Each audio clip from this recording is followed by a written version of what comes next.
chose to. I can't erase all the shit we put each other through. That's a bop. I'm telling you, I gotta listen to a little bit of this before I really get started, y'all. I don't know if y'all heard that doggone Tyrese.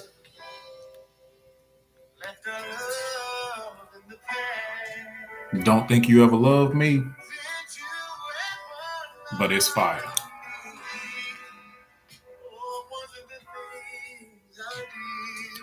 Y'all just gotta listen to it for a little bit.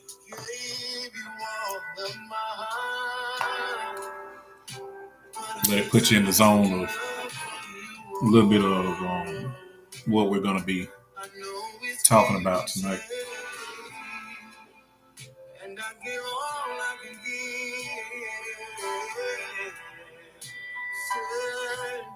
I'm a little early anyway, so I'll play DJ for a second. Here you go.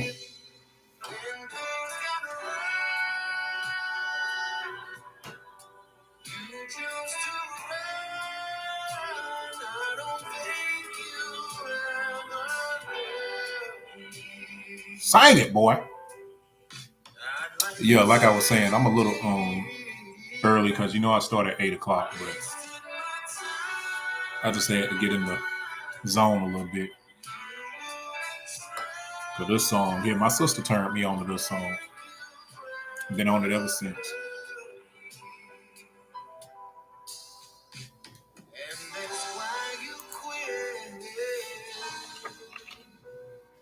But I'm gonna get into it in a second.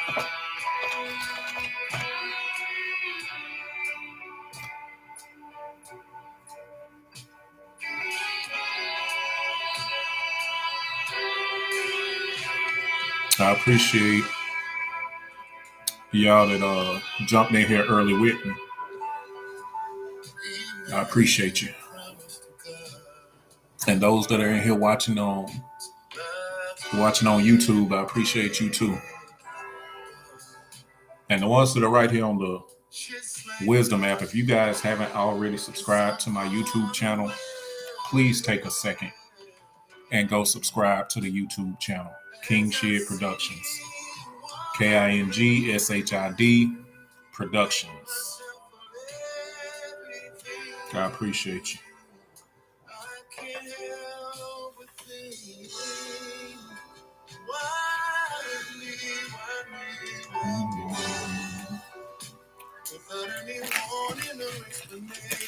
I'm getting my cigar ready. I got my wine already poured. But as you can see, what we're going to be talking about is it unconditional? Let me cut Tyrese off before I start shouting up in here. But yeah, is it unconditional? And you can guess what I'm talking about. I'm talking about love. Love is a vast thing, y'all. I mean, we can talk for eons and eons about that. But let me see. The name of that song is "I Don't Think You Ever Loved Me" by Tyrese. But I have a lot of conversations about love, and surprisingly, I have them with younger people and older people, and all those in between. But a lot of it, I'm noticing, is stemming off of how you personally view love. Now, I specifically wanted to talk about, is it unconditional? Because I think that a lot of us look for unconditional love while having conditional actions, if that makes sense. And it really doesn't make sense to look for unconditional love when we have conditional actions, because I don't want to get too far ahead of myself. I will say this though. I looked up unconditional, I researched conditional, I researched love, I looked into Divorce rates. I looked into how quickly people get into relationships and how quickly they get out of relationships. I did some research on the whys when it comes to separating, divorcing, getting out of relationships, what causes a lot of anger when it comes to relationships, what causes hurt, what causes pain. And that's what I mean when I say it is very broad. It's a broad thing. And when we ask ourselves, have we ever uh, loved anyone unconditionally? If I were to take a poll of 100 people and ask that, I'm pretty sure if they're being transparent and honest, and these are people, let's say 100 people with children, they can probably say realistically that the only unconditional love that they have is toward their children. And you would think that parents, like children to parents, would be unconditional, or family, and but I mean, we see it on a daily basis that that's not totally true. Now, let me tell you a little bit. Unconditional love is without strings attached. You don't base it on what someone does for you. You want nothing else but their happiness. Now, that's unconditional love. There's nothing in the world that you want but that person's happiness. No matter what they do for you or what they don't do for you, you still love them. That's the unconditional love that a lot of people want. Let's just talk about as far as relationships go for right now. People want unconditional love from whomever they're with. And I can say that because I've asked enough people, when it comes to love, what they want. And they say that, someone that loves me unconditionally. So let's break all of that stuff down. Now, there's a lot of benefits. I found that there's a lot of benefits to showing unconditional love and having unconditional love for someone.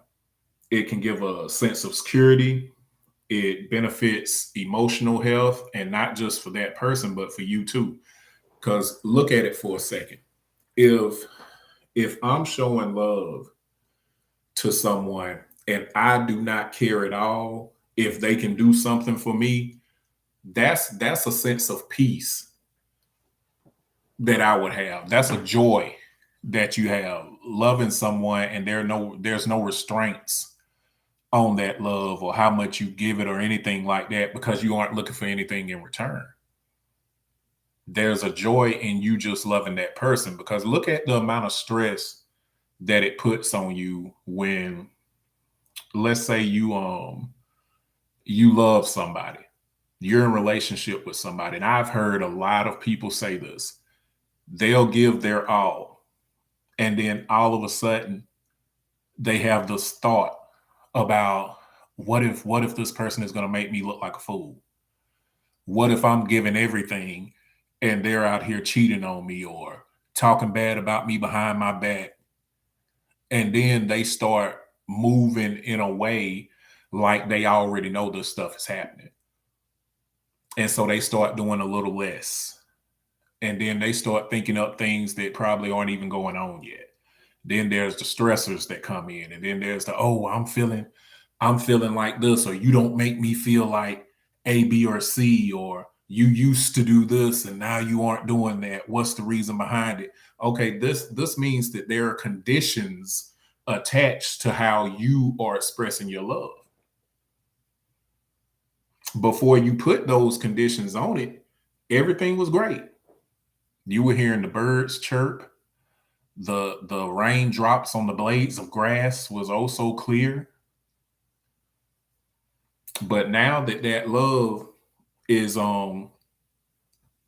being questioned because of the assumptions of what's going on, now there are dark clouds around. I tell you, I've told people before, I've had conversations with some of my friends, and they'll talk about certain things, especially after seeing something on TV or seeing a certain movie or something. They'll be like, man, these women uh cheat better than the men do. I'm like, I didn't know it was a competition on who does it better and all that, but just the thought process of to hear some people talk, and then I'll ask them, "Oh, well, have your girl done such and such?" Nah, she ain't did nothing, but I know it's a possibility though, and blah blah blah. So people are basing how they're treating people that they quote unquote love. They're basing how they start to treat them off of assumptions, off of I feel like this may be possible. Well, them loving you unconditionally may be possible too. Why not act on that? We act on the negative sides of things so freaking much to where it's becoming second nature. And the stuff that can really progress us, the stuff that can really tighten that bond, that's the stuff that's at the back of the bus. Fear is driving all of that. Fear is causing us to not even fathom having unconditional love for someone. Boy, I love it when we get the guests wanting to come up early. We got the good doctor ready to come up. Let's get the doctor up here and see what he has to say about it. But yeah, we're allowing Phil to hold us back. Yes, sir. Unconditional. What you said, I thought about my mother and father. Mm-hmm. My mom will come out of the bedroom and walk into the kitchen, and we sitting there looking at TV. But Dad would look up with a smile on his face and follow her from one room doorway to the next doorway. And I started noticing that he would do that on a regular basis. Pull out the chauffeur at breakfast, dinner, open the car door for, they would flirt with each other, and just like they were 16, Mm-hmm. and actually they would have dates in the house, sitting at the table, out on the porch, up out on the tree, but it was the two of them. And so I really liked that, that even though they had 7 kids, they still was doing that, Mm-hmm. and so it was unconditional for them. That's what I seen, and now I thought about when I was hearing you talking, so I just wanted to say that. Now, do you think that if your father hadn't been doing those things, your mother would have still expressed the love that she had for him? That's a good question. I would say yes, but I would look at it in another situation of she trying to put attention on him and he's ignoring her, but it was the point of they was running around there acting like they was 16, courting with each other, and so once I got big enough, I start responding like my father to my mother, Mm-hmm. and treating her like that. So it was unconditional for me, And so, like I said, I've been married 30 years now, and so still she come down here and she'll bring me grapes, stroke me on the head, kiss me on the neck. Now say something you want, baby. She said, I got it. And it still chokes me up. So that's unconditional. Yeah. Yeah. I believe it's a beautiful thing when you can experience unconditional love. I think that I don't think that it's a uh like a bad thing to not express unconditional love to a spouse, and this is why I say that. Because there has to be a human aspect left in it.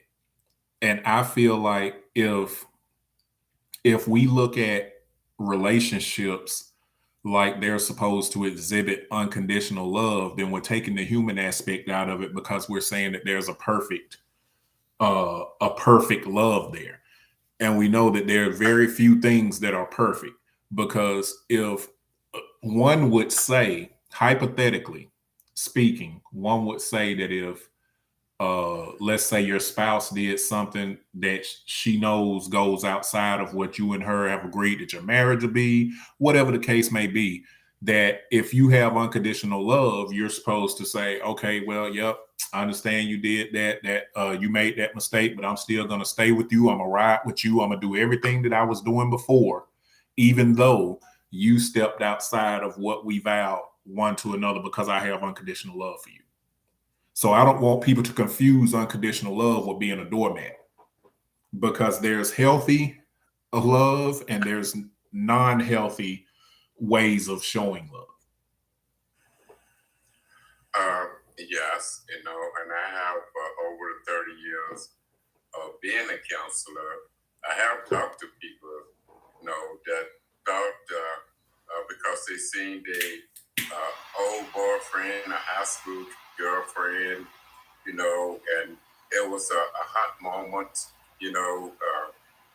but then, hey, it wasn't as much fun as neither one of them thought it was, but they both got caught, Oh, wow. So, yeah, so I mean, it was, okay, are you willing to communicate to each other, about the situation, and resolve it, or keep blaming each other, and so they actually tried to resolve it, but only she did it first, but he turned around and did it, and she the one busted him, because the other girl left something in his car. Purposely. I'm sure. Well, as always.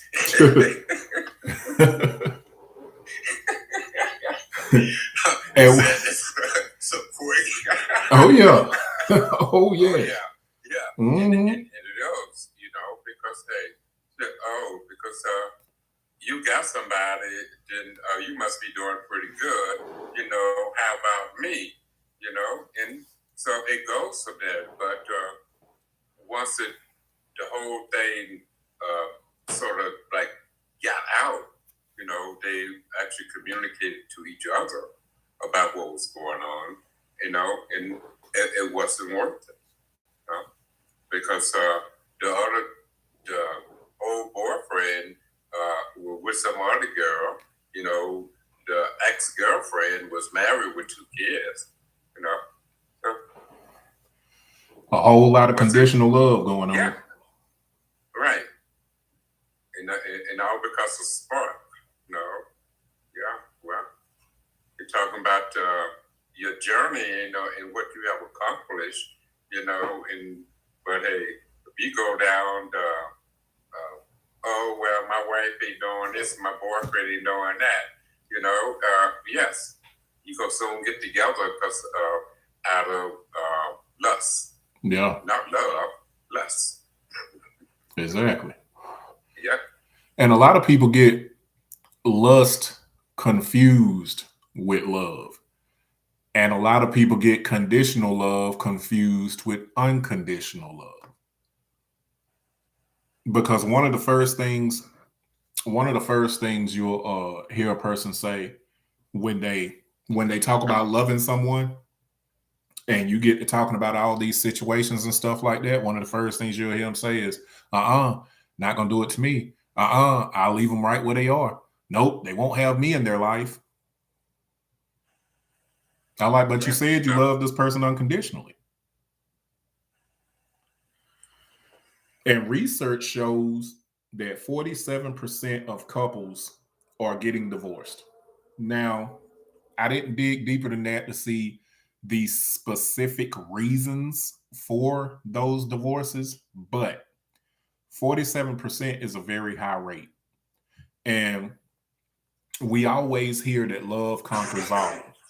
We hear it all the time that love conquers all. So let's assume that these divorces are happening not because of infidelity, but let's say it's money problems or not communicating well. You know, That's the word right there. a whole It's gambit of like, things. yes, But even like if that's it, communication. and even if Because that's it though, if you love someone, then you can even get through that. Because love will cause you to not only communicate properly, but if you aren't communicating properly, love will cause you to learn how to communicate properly. Because you want to do whatever you can do in order to fix and mend what you have going on with this person that you love.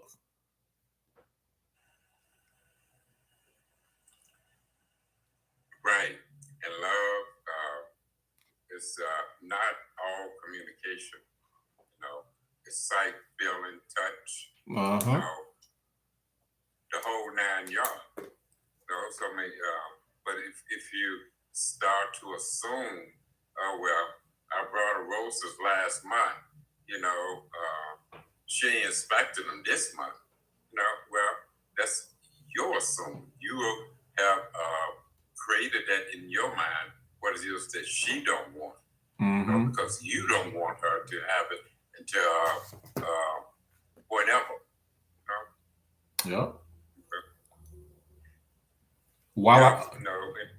While I have you up here, let me ask you this question. Because anyone, and just so the people that are listening knows, anyone that comes up here tonight, I'm gonna be asking you the same questions. So if you're gonna come up, be prepared to answer these questions that I'm about to ask.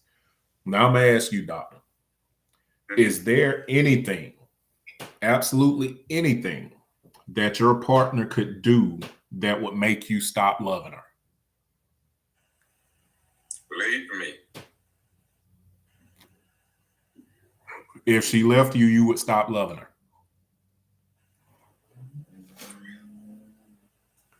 Well, yeah. Because she leave, you know. I don't know. I mean, it's a tough question. But, So,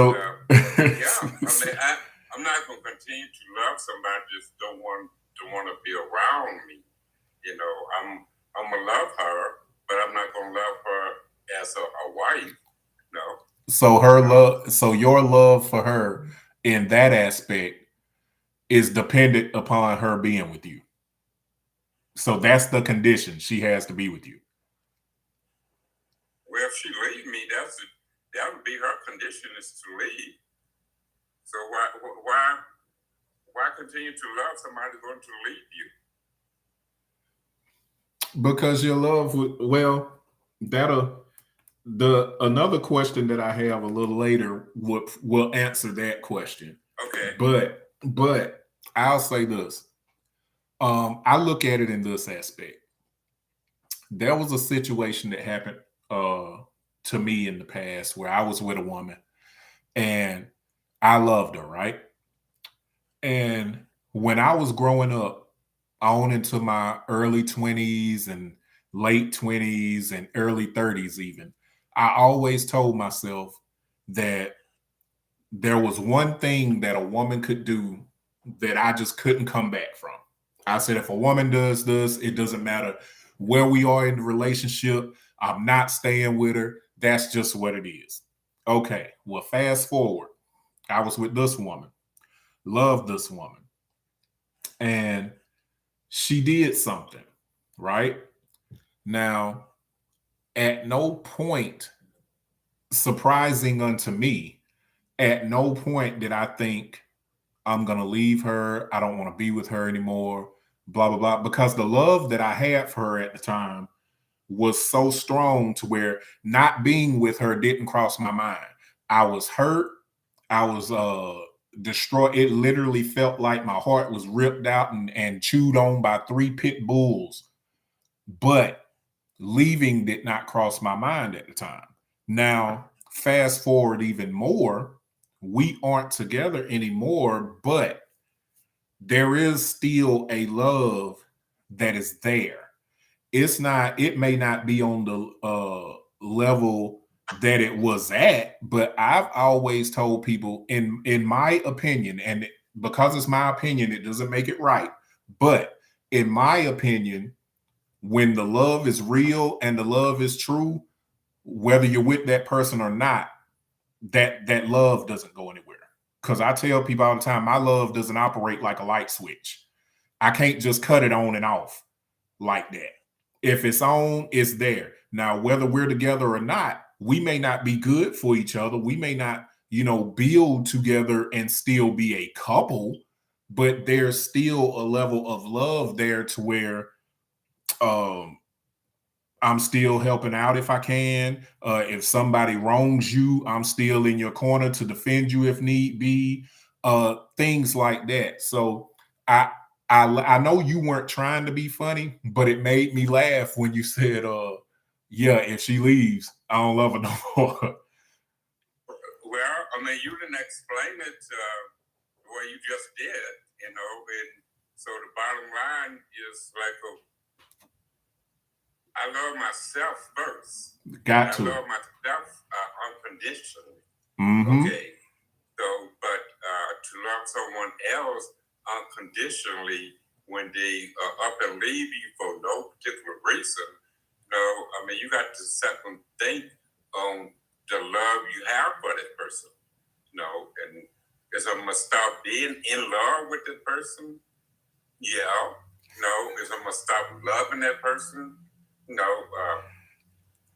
Love is love. I mean, I feel like I love everybody, but intimate. It's a different thing. That's right. Marriage and being in love with your significant other, yes, but some people say, "Well, you're not supposed to love a plant." You're not supposed to love this. Well, hey. I heard people say to their dog, "Well, I love you, dog," or whatever the dog is named, And so, I mean, that's how they feel. I'm not going to change the viewpoint about, you're supposed to only love people. Yeah. Are you supposed to only like watermelon? Excuse me, I like cantaloupe too. Like that. So. Well, I think I think there are different levels of love. There's definitely different levels of love because I there was a time when I used to say that I had a genuine love for people in general. And the more that I started being honest with myself, the less I said that. Because I don't have a genuine love for everybody. I don't know everybody. I don't have any type of connection with every single person walking this planet. So I try to be more careful with what I allow to come out of my mouth. Because a lot of the things that come out of your mouth, they tend to attach to your spirit and your heart. And now, does that mean that I would do wrong by people or wouldn't help someone in need? No, it doesn't mean that. But love is a very serious thing to me. And have I ever told someone I love them? And in actuality, I didn't. Yes, I sure have. But I try not to make the same mistakes in these years that I made in my previous years. So yeah, I would like to strive to get to a place where showing unconditional love would be easy for me. It's only thus far, it's only been easy for me when it comes to immediate family and my children. As far as I'm talking about unconditional love, the true essence of unconditional love.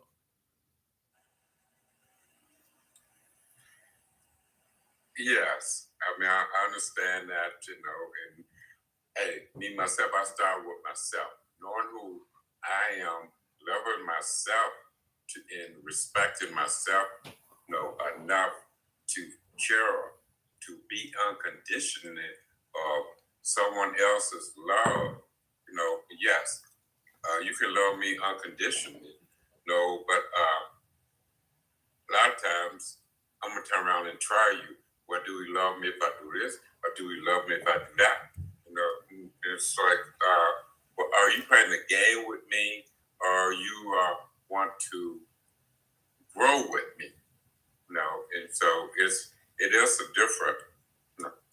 Now, do you find that you test a person's love all the time, or you pick and choose who you test? Well, over the 30 years, last 30 years of us, love, I talk to people, on the basis of who they are, but first, me sharing my love with them, I share my respect, and if they want to experience the love that I have, then I would do that. But no, to your answer. Okay. Well, riddle me this.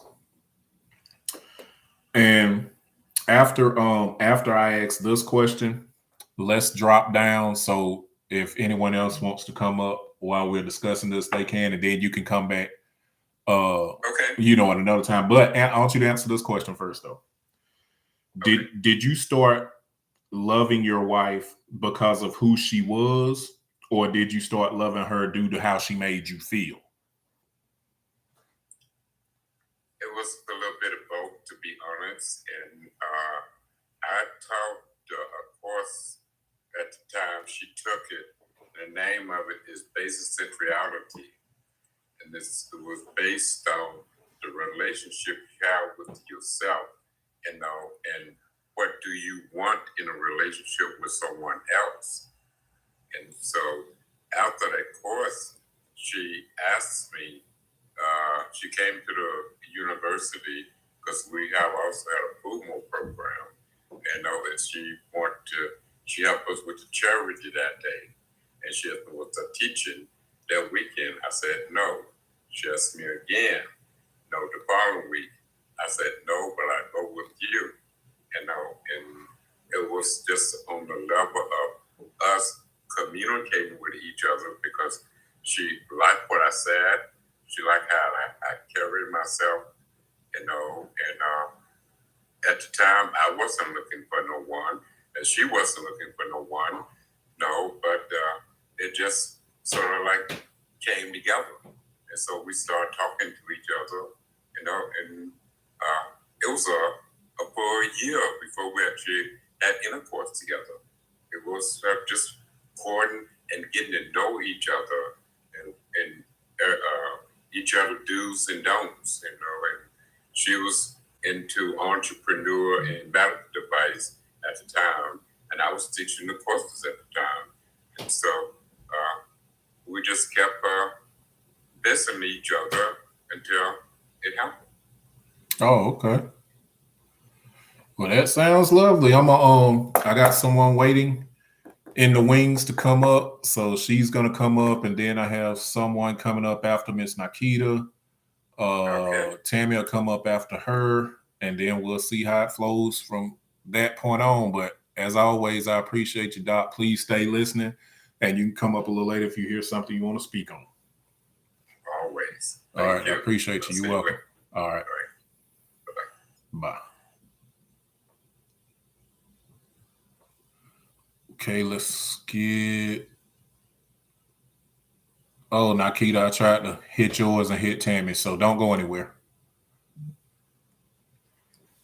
Okay, you got up here before Nikita. That's cool too, though. Hello? Unmute that mic.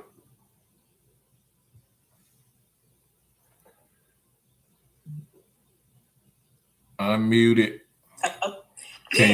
Good evening, everyone.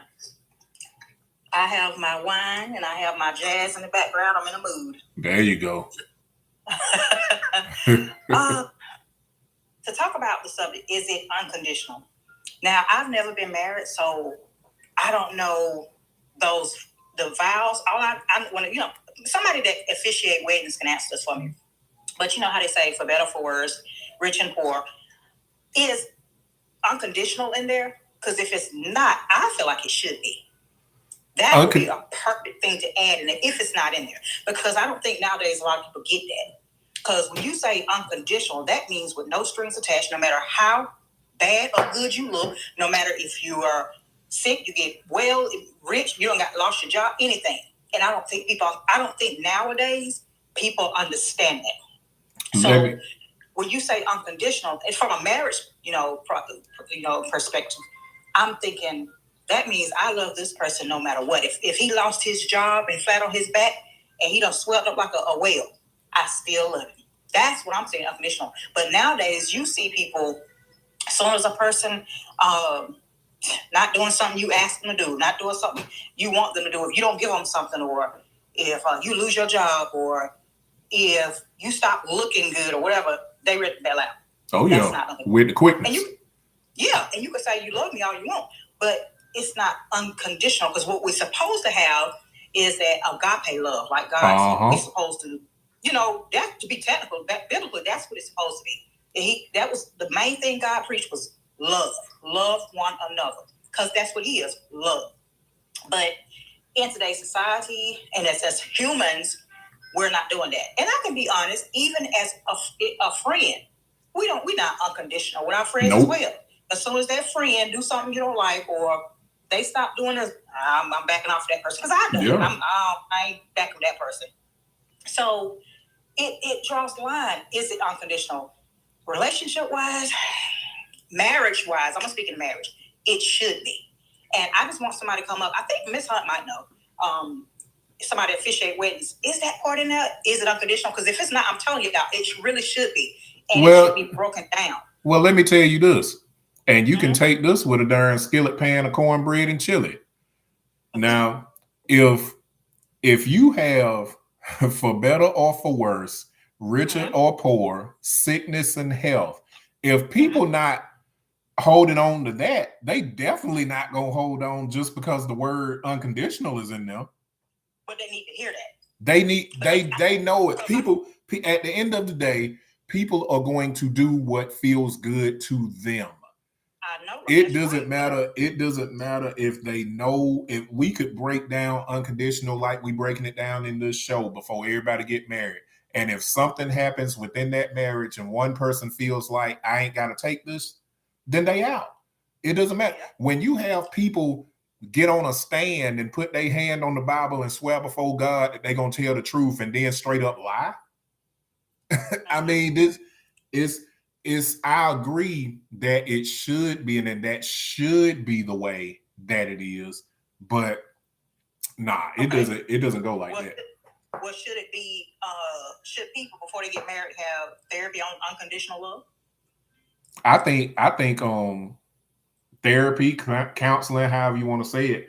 I think that's good to have before marriage or relationships, just regular ass relationships, to be honest with you. But do I feel like it'll change anything? No, but I do think it will open up a lot of people's eyes to whether they want to really get involved with a person to the extent that other person may be wanting to do it. You know what I mean? Because a lot of times people are in these microwave relationships. We live in a microwave society. So a guy sees a girl that looks good, he go up and try to talk to her. You know what he's thinking about. You know what's basically what he wants to do. Now she might be in a space in her life where she wants to meet a nice guy, start something with him, build something, grow that into a relationship, and she can say that to the dude, and the dude will tell her whatever he got to tell her to get her. He can say, oh yeah, that's exactly what I'm looking for too. You know, I've had some hardships in my life. I've had my heart broken. I'm looking for a woman that's going to be my ride or die, and I want to build. Yeah, he going to say anything that his lips got to say to get her doggone back to the darn house or whatever. And then when a little bit of time goes on, and this isn't everybody, I'm just talking about certain situations that we all know goes on. Now, when a little bit of time goes by, she done got hooked. She done fell in love with this cat unconditionally. Then he decides to show his natural born hairy ass and there and do whatever he want to do. And now she left with the broken heart, and he just gonna go tell the next person the same darn thing. Yeah. Now, if you get these situations though where people can really totally understand what it means to connect with somebody, what it means to build a positive relationship and foundation, if they'll put in the work to learn that stuff, then the odds are they'll put in the work to stay in situations a little longer. But nobody is doing that. We in a time now, like you were saying, we don't have aunties and OGs and stuff talking to these people about relationships and things like that, because everybody's doing their own thing. Right. So there's no type of somebody that can mentor them. There's nothing that they see. No. You know, I think everybody now sees just broken homes. Everybody That's sees it. everything broken. Hey, it don't work out, leave. Everybody sees the fight, but nobody sees the darn carnage. They just see the war, the man against the woman, the city girls is up, or city boys are up, or this dude gets this many women, or this woman can finesse this man out of this amount of money. That's what's being thrown. And that's why, to be honest, and I was going to say this at the beginning of the show and I forgot. So thank you for reminding me. But I was going to say my whole purpose, my goal for my show, my poetry, my talks, anything that I do is to uplift people, to motivate, to inspire, to bridge a gap, to bring together. I do not promote division at all. Everything that I do is to try to bring people together. And a lot of these things aren't being talked about. Some of it is just being discussed enough to get a conversation going, and then it switches to something else. A lot of it turns into the nasty, where we only do this because you do that. Because I see a lot of that going on too. Everybody wants to blame everybody instead of having self-accountability. But in order to reach a state of having unconditional love, then it's like the good doctor said, first we have to unconditionally love ourselves. Yeah, that do start with number one. I also agree with the doctor when he said about his, I think it was grandparents, somebody have date nights. That's very important too. You always have to work on it. You can't just think you're in it and love is going to be enough, because it takes more. Date nights are very important.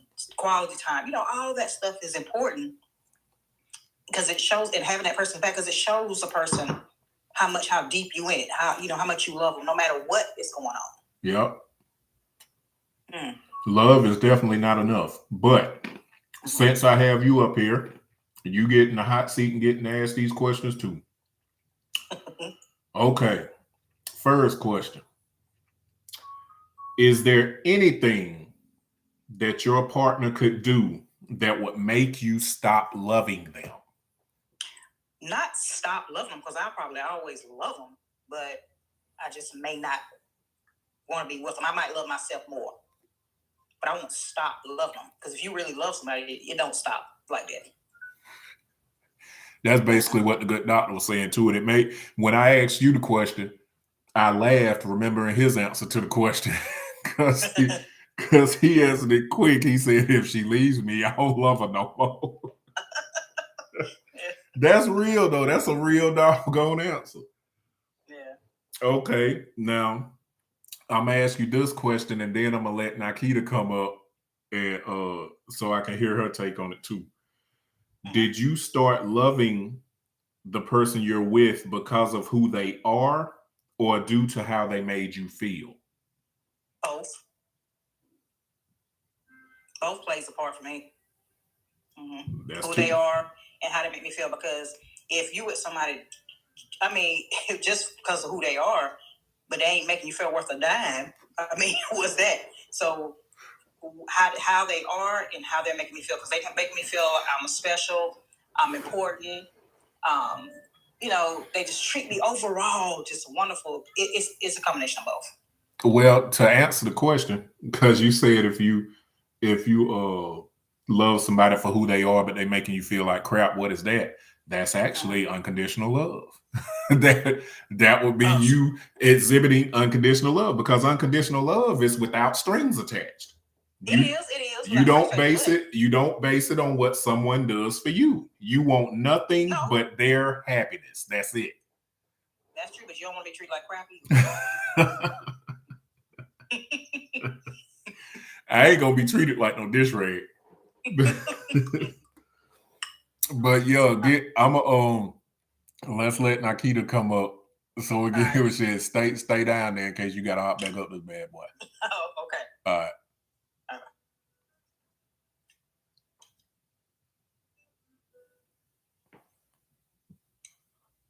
Okay, let's get Miss Hunt up here. This is good. It make y'all think about that conditional and unconditional, don't it? Hey. Hey. How are you? I'm well. How are you? Does everybody have wine tonight? Because It seems like it, doesn't it? Is everybody in their feelings? Because what is going on? Is it a retrograde? I don't know. Yeah, it's something like that. It's just good wine. That's what it is. It is. Okay, let me start with Miss Tammy. Do you take such and such to be your wife, husband, to live together in holy matrimony, to love, to honor, to comfort, to keep her in sickness or him in sickness and in health, forsaking all others for as long as you both shall live? It is not spoken, but it's insinuated. Yeah. Because if you listen to those words, that's just about everything, baby. Mm-hmm. That's just about everything. Forsaking all others. That means anything, whatever it is that happens in that marriage relationship, I'm talking it doesn't matter what it is. Yeah, that sounds unconditional to me. It's unconditional. I mean, there are going to be good days, there are going to be bad days, there are going to be some real messed up days, there are going to be some really, really, really, really bright days. It doesn't matter. To me, you have to go into whatever it is. And I'm not even going to call it a relationship, because just imagine if I say, Salih, I really like you and I want to get to know you. I want to do things. I want to spend time, this, that, but I don't want to be in a relationship. Mm-hmm. Okay, so we start doing whatever we're doing. We know there's no title to it or whatever. And you come to me, you say, you know what? I love you. I really, really do. You are my heart desire. You're my angel. But I feel like I want to go be with another woman. Will you still love me? Yeah. Go ahead. Okay. Then I come to you and I say, okay, Salih, we don't talk about none of that, but I had an affair. It wasn't a mistake. I did it. Do you still love me? You say, yeah. You stay with me. Okay. Then we go on. We don't ever talk about it. We did what we did. You know what I'm saying? I'm not going to talk about all bad stuff, but then you come to me and say, you know what? The lady I had the one night stand with, I told you about, and you said, okay, she's pregnant. Are you still going to be with me? Yeah. It's stuff like that. You know what I'm saying? Yeah, and that stuff happens. I didn't pay a bill, or we lost the house, or, stuff like that. Yep. That makes it unconditional. I don't think that when we're with people, everybody is an unconditional love. We've already talked about this in past podcasts. You got love, in love, crave, whatever. There's different stages to it. You'll know that feeling. Like you said, when you're not with that person anymore, but when you see them or you think about them, you want to talk to them no matter what. You're not even mad. Yep. If y'all are not together, you still love that person unconditionally. If that woman that you just spoke about, Salih, comes back and says, let's try it again. If you unconditionally love her, are you going to try it again? Now, look here. I'll say this. No, I'm going to say this, because you done flipped it on the host. I will say, I personally am not, but there are reasons behind. That's not to say I don't love the person, but it's like you were saying. There's and I think I said it at the beginning of this show too. There's love that you can have for a person that that still doesn't mean that you have to be with this person. There you go. Thank you. Because it's still unconditional. Yeah. Their happiness is what matters. You want to be happy too. Yeah. Okay. And at some point in that, whatever it is, you're happy. But you are so much more happy. You want them to be so much more happier than you. It doesn't matter. Even if they don't want to be with you anymore, you let them go and love them unconditionally because they're happy. Yep. That's what unconditional love is. That's right. You don't have to talk to them every day. You don't even have to see them. But when you see them or talk, you're cordial. Oh, hey, there's no animosity. There's nothing. I loved you so much, I let you go. I want you to be so happy. It wasn't with me, so go find your happiness somewhere else. I love you that much to say, go be happy. That's right. Now, let me ask you this, and this is just a question I just thought of, and I haven't gotten into the other questions I'm going to ask you too that I asked the other two guests, but this just popped in my head. In your opinion, from everything that we just talked about and what you were saying about the vows and stuff, in your opinion, out of, let's say 100, and that's a very small number considering how many people are walking this planet, but let's say out of 100 marriages / relationships, if you had to guess, how many of those do you think are operating out of unconditional love? None of them. Right now, today? Yeah. Are they new married? None of them. I was thinking the same thing. None of them. And we see it every day. These people they don't even know what life is. I'm going to be honest with you. Mm-hmm. Okay. Now, if we're talking about Dr. Goodman's parents' time or, even his time, yeah. Yeah. But the institution of marriage is just a show to me right now. It's not, I'm not saying that there aren't, we're just doing 100, there aren't people like really, but none of it. None of it. Mm-hmm. Because people don't even know how to be open to understand their partner. Completely understand their partner. Mm-hmm. To look past differences, to communicate, to be like, okay, we're going to agree to disagree. We're not going to, be mad about something simple. Like, is it that serious to get mad over when you don't talk to them or, you stop doing things with them or what? Is it that serious? No, it's not. Mm-hmm. That's right. But most of the time, people make it that serious because they start thinking about themselves. They make it about them. Yeah, they think about their hurt. No. Yep. They thinking about how they feel, what you did to them, how you made them look. Right. And it's okay because you're supposed to feel as well as them. Mm-hmm. But like we've already said, when you unconditionally love somebody, you're not selfish. You're not selfish at all. You're going to get mad. They're going to get mad. But you work on it, through it, and then that's it. Yep. And then you move on to the next obstacle, or whatever it may be. That's right. There are so many people don't understand how to do it. Now, when Tammy said, like, do people not have mentors? Yeah, there are mentors out here, but you gotta want the help.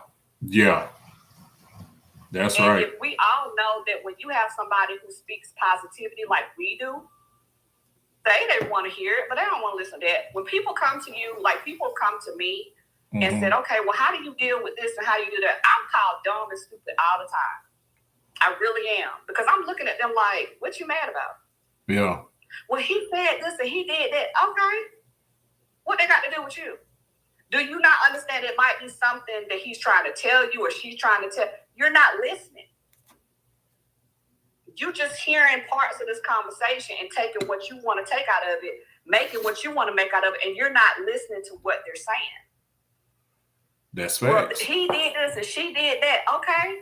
Talk about it. I am living proof that the majority of people don't care to hear truth or positivity. Right. Because I ask every bloody week for people to subscribe to the YouTube channel, right? I can't tell you the amount of people that have asked me what my podcast is about, and then I tell them, and they be like, "You ain't got no drama on there. You ought to have something to where some drama or something. That's what's gonna get you the subscribers. That's what's gonna get you the likes. You got to have something ratchet on there." I'm like, "What?" And that's when you disassociate yourself with those people. And we talk about this, you and I. Yeah. And I don't do anything on social media for likes. Hell, sometimes I don't get a like. I don't care. I do it for me, you know. Mm-hmm. But I do look at it like if I'm on there and I'm showing, you know, my nipple rings through my shirt, you know, or you know, laid down and do. Oh yeah, you can get them. But I bet you if I do those same poses with my business name and what I do, they're gonna be like, oh shit, she's promoting her business. You know what I'm saying? She promoting her business. I don't want to see that. So if I'm not doing something provocative, I don't get likes. They don't watch my story. That's sad. But as soon as I start speaking about something dramatic or, you know, this, that, and the other, it's, oh, you know, this, that, and the other. Now, I have the same supporters over and over again. So what I'm starting to do is because I can't get rid of my Facebook page because of my business page, every day I know somebody see me, I'm dropping their ass off. Dropping them out. How do I have 1,200 friends and nobody ever says anything but the same people I got on there? That's why when people are like, you need to do Facebook and do content, I'm not doing that. I'm not doing it. So what I do is I surround myself with people like you, Miss Tammy, you know, other people. Yeah. And this is where it's starting to grow from. Within this circle of wisdom, I see you growing. Because every week you get better and better people that come in and want to listen and want to speak up. I wish more would, but you know, want to engage and understand what is going on in society now, not all the bull crap. So we don't even know what's going on the outside anymore because we got our own little community right here. That's true. And so, this is not. Oh, I'm sorry. I didn't mean to cut you off. This is. Go ahead. Sean Davis is watching me on my YouTube channel right now, and he just said truth owes no one any comfort, but most accept truth to back their reality. Thank you. That's facts. Yep. That's a big fact. I don't have time to play with people. And agape, yeah. I talk about that all the time. That's agape, unconditional agape love is a painful love. Do you hear me? Yeah. That feeling that you say you get in the pit of your stomach, like I've described, where you can't sleep, you can't eat, you can't move because you love a person so much. And it's not, you know, we're talking about relationships. We're not talking about, you know, our kids or family or whatever. But it's that thing where you're not going to break up with that person. You're not going to be the one. Because I think that no one is stupid. No one is dumb. If you love somebody, you just fucking love them. You know what I'm saying? To the depths of your very soul. That's just it. That's your business. Yep. And I've called myself dumb and stupid, and I just realized over the last couple of months, I'm not. I am love. There it is.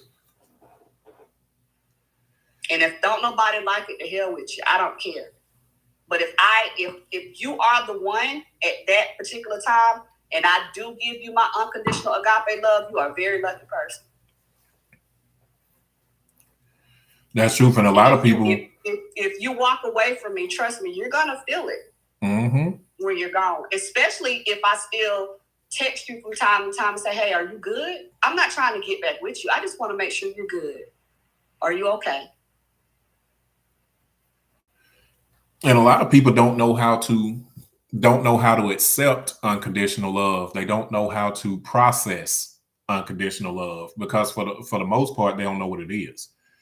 They've never seen it. They've never given it. They've never felt it. They don't know anything about it. Right. It's a very, very scary thing. People don't. It's almost today. They'll tell me this can't be true. I don't believe you. I'm trusting you. You got to be lying. You got to be doing something.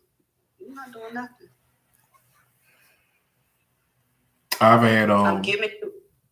I've been asked the question before, what's the catch? Or what are you There's getting no out of this? Why do you treat me so well? Because that's how you want to be treated, and that's God. That's a godly love. And that also shows me, though, that sadly, there are a lot of people walking around that don't feel like they deserve unconditional love. And it's like we were saying earlier in the show about having to love yourself first. There are a lot of people walking around that have little to no self-love. And while you're in the seat, let me ask you, Okay. is there anything that your partner could do that would make you stop loving them? No. Nothing at all. Mm-mm. I've had just about everything you could think done to me, baby. Mm-hmm. And I still love everybody I was with. I'm not with them, and I don't, want to be with them. There's no condition on it. I did what I was supposed to do. They walked away from me. But I walked away from them. I didn't love them unconditionally. Now, listen, I loved them. There's only one that I can name that I actually love unconditionally. I ain't going to talk about it. Because that one was a real, real hard one for me. Real hard. That's when I knew I loved myself. Mm. With the other ones, I didn't love myself. I didn't even know who the hell I was. I gathered myself together for this one.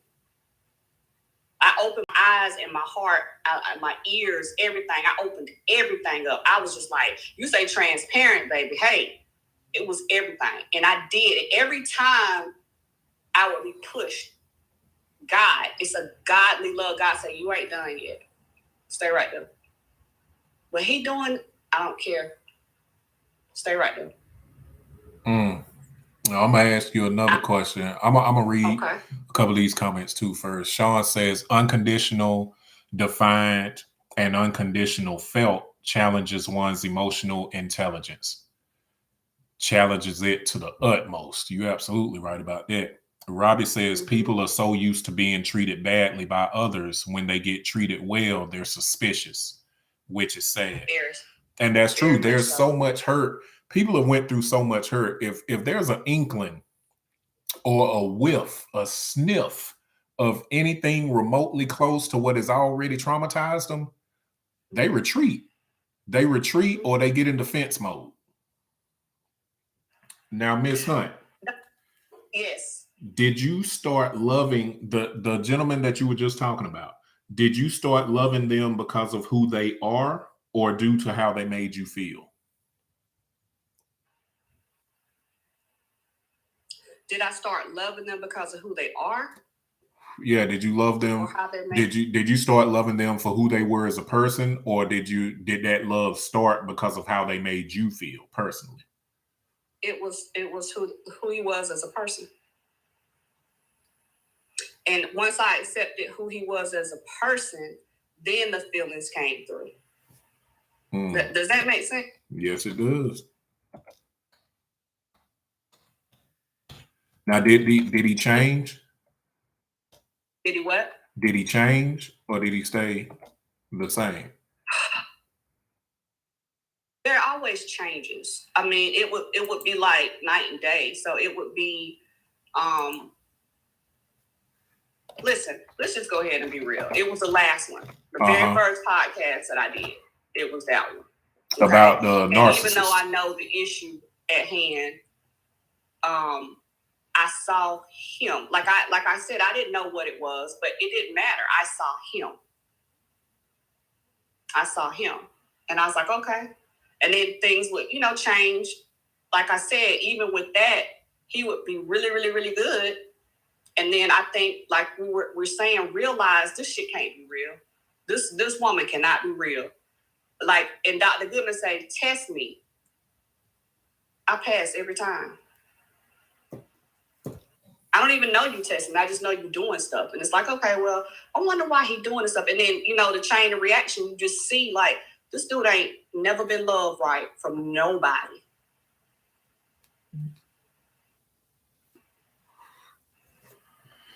Give me 1 second. One.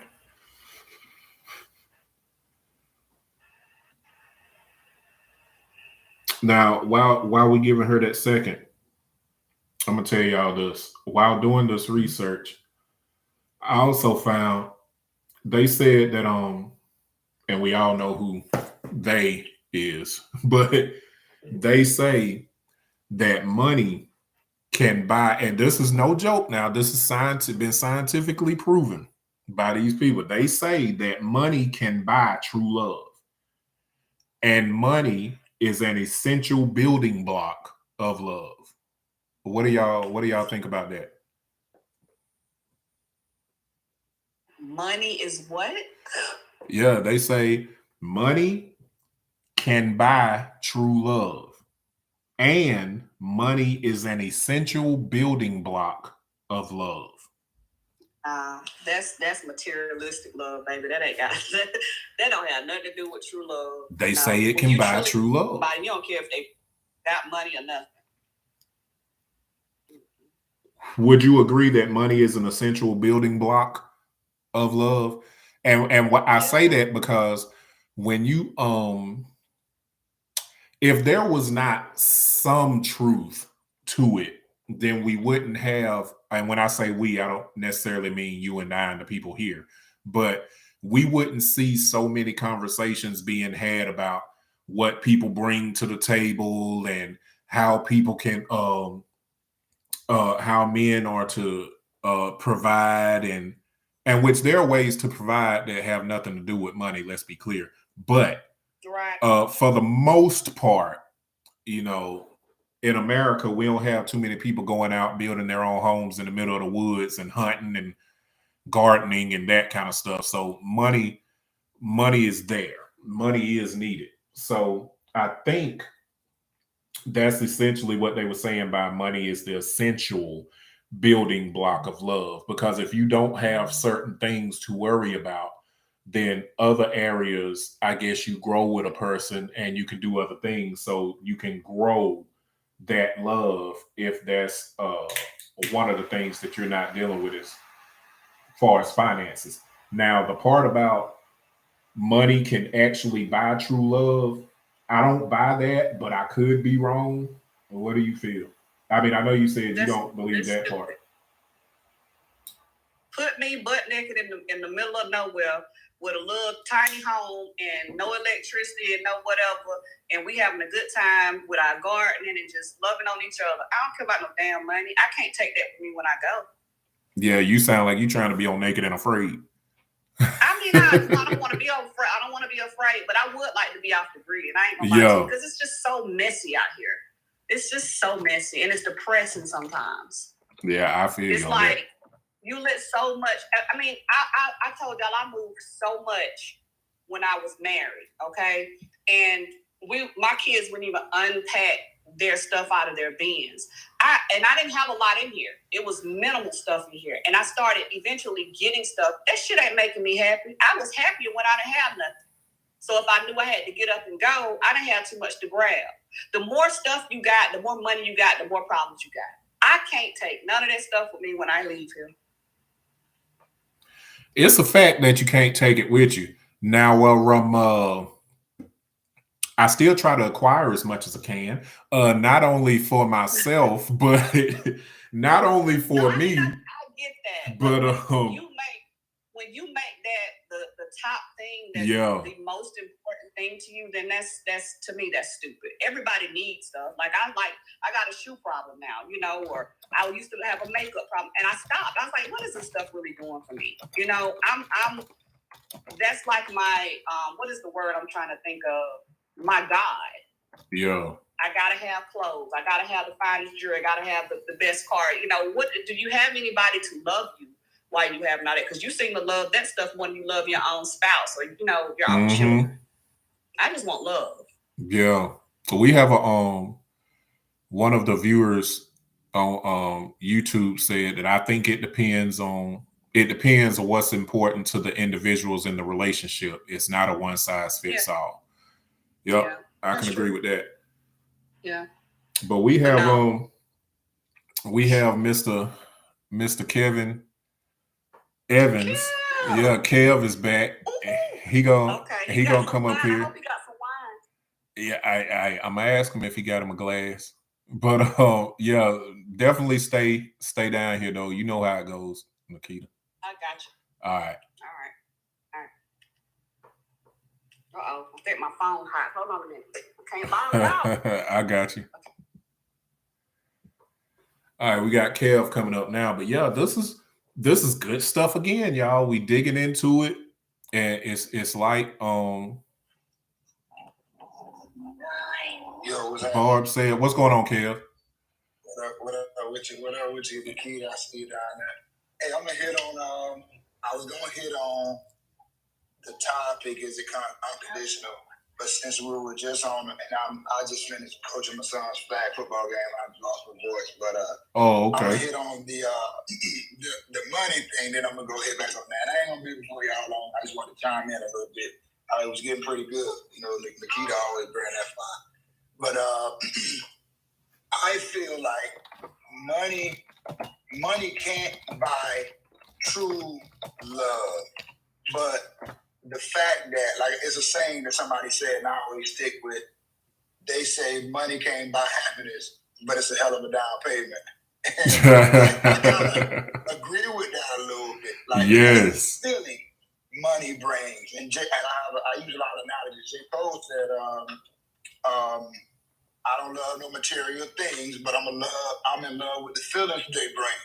Like, being able to have money is literally the key to the things you can do in life.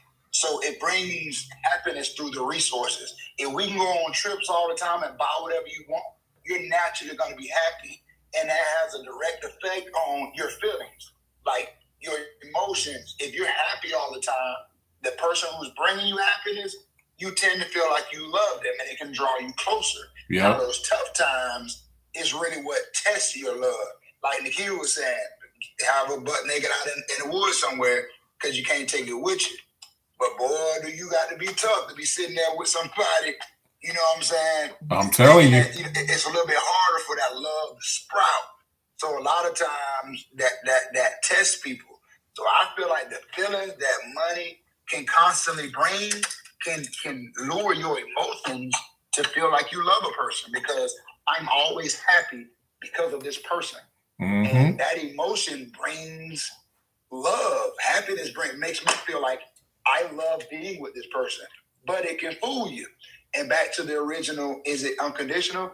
I feel like the truest form, and I got to be honest with you, I don't even know if I've ever quite 100% a parent. That's the closest it gets, in my opinion, to unconditional love. Because I got a brother, and my mom, for the last 20 years, always be like, I'm done with him. I'm done.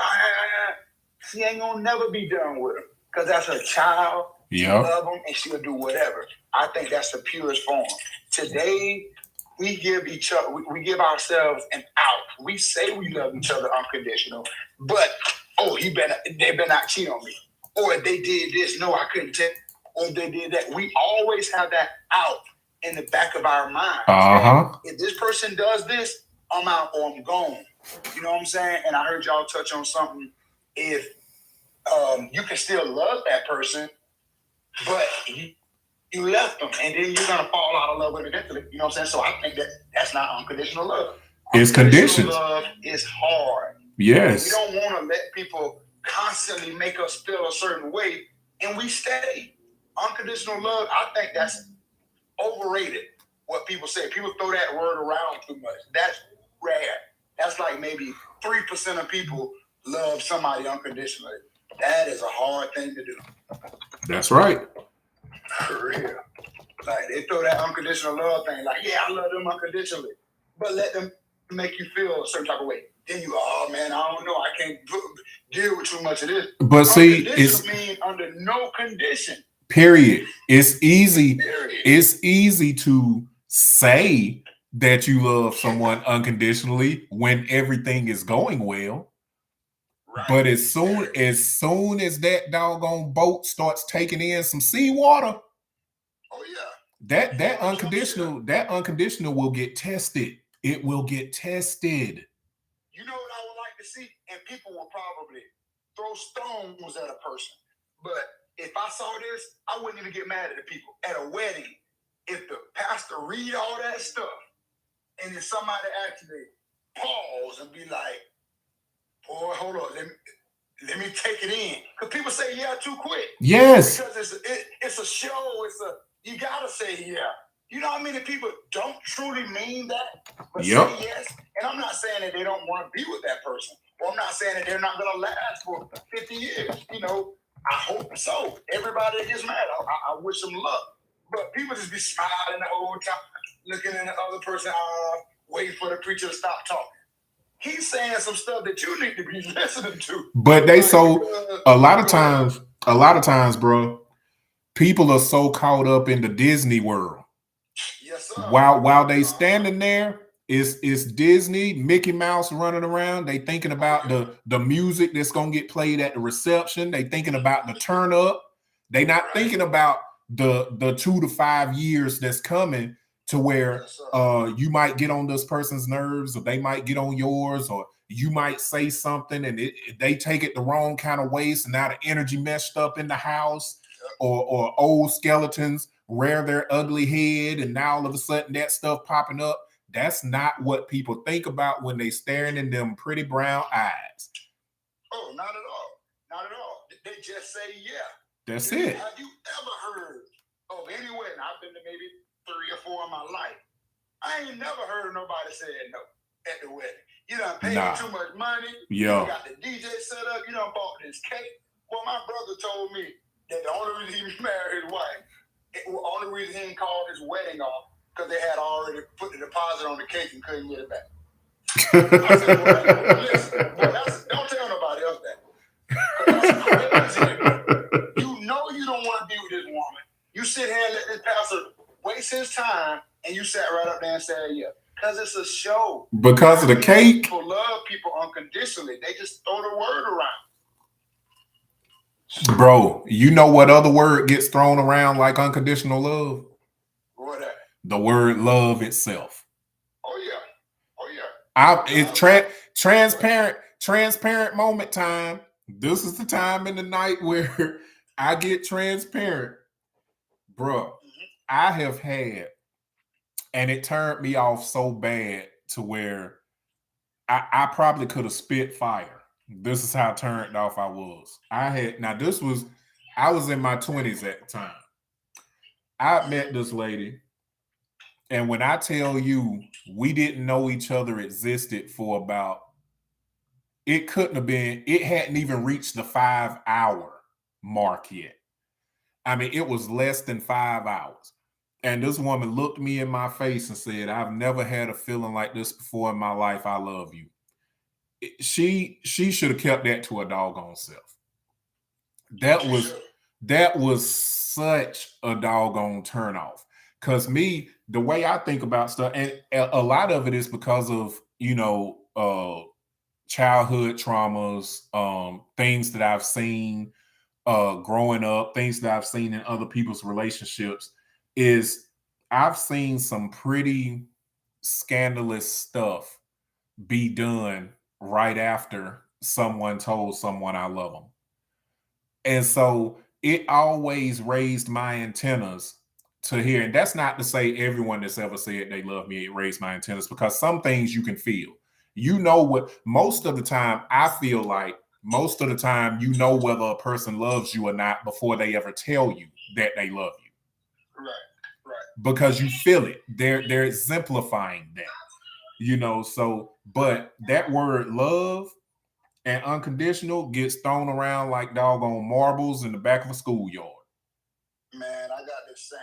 Most people appear to be your friend, or most people appear to love you until the opportunity presents itself for them to show you otherwise. Mm-hmm. It's so quick to throw that word around. Need somebody. You know what I'm saying? Me and my wife talk all the time, and I have to get on her because when we get friends or whatever, and somebody hurts her, like, maybe not there for it, don't come through or something like that, she's like, well, why can't people be the way we are to people? And I'm like, listen, you gotta quit putting those expectations on other people. People seem, hey, how you doing? This, that, the third. until that opportunity pops up. Yep. People say they love, this and third. Listen, man, they throw that word around like skills.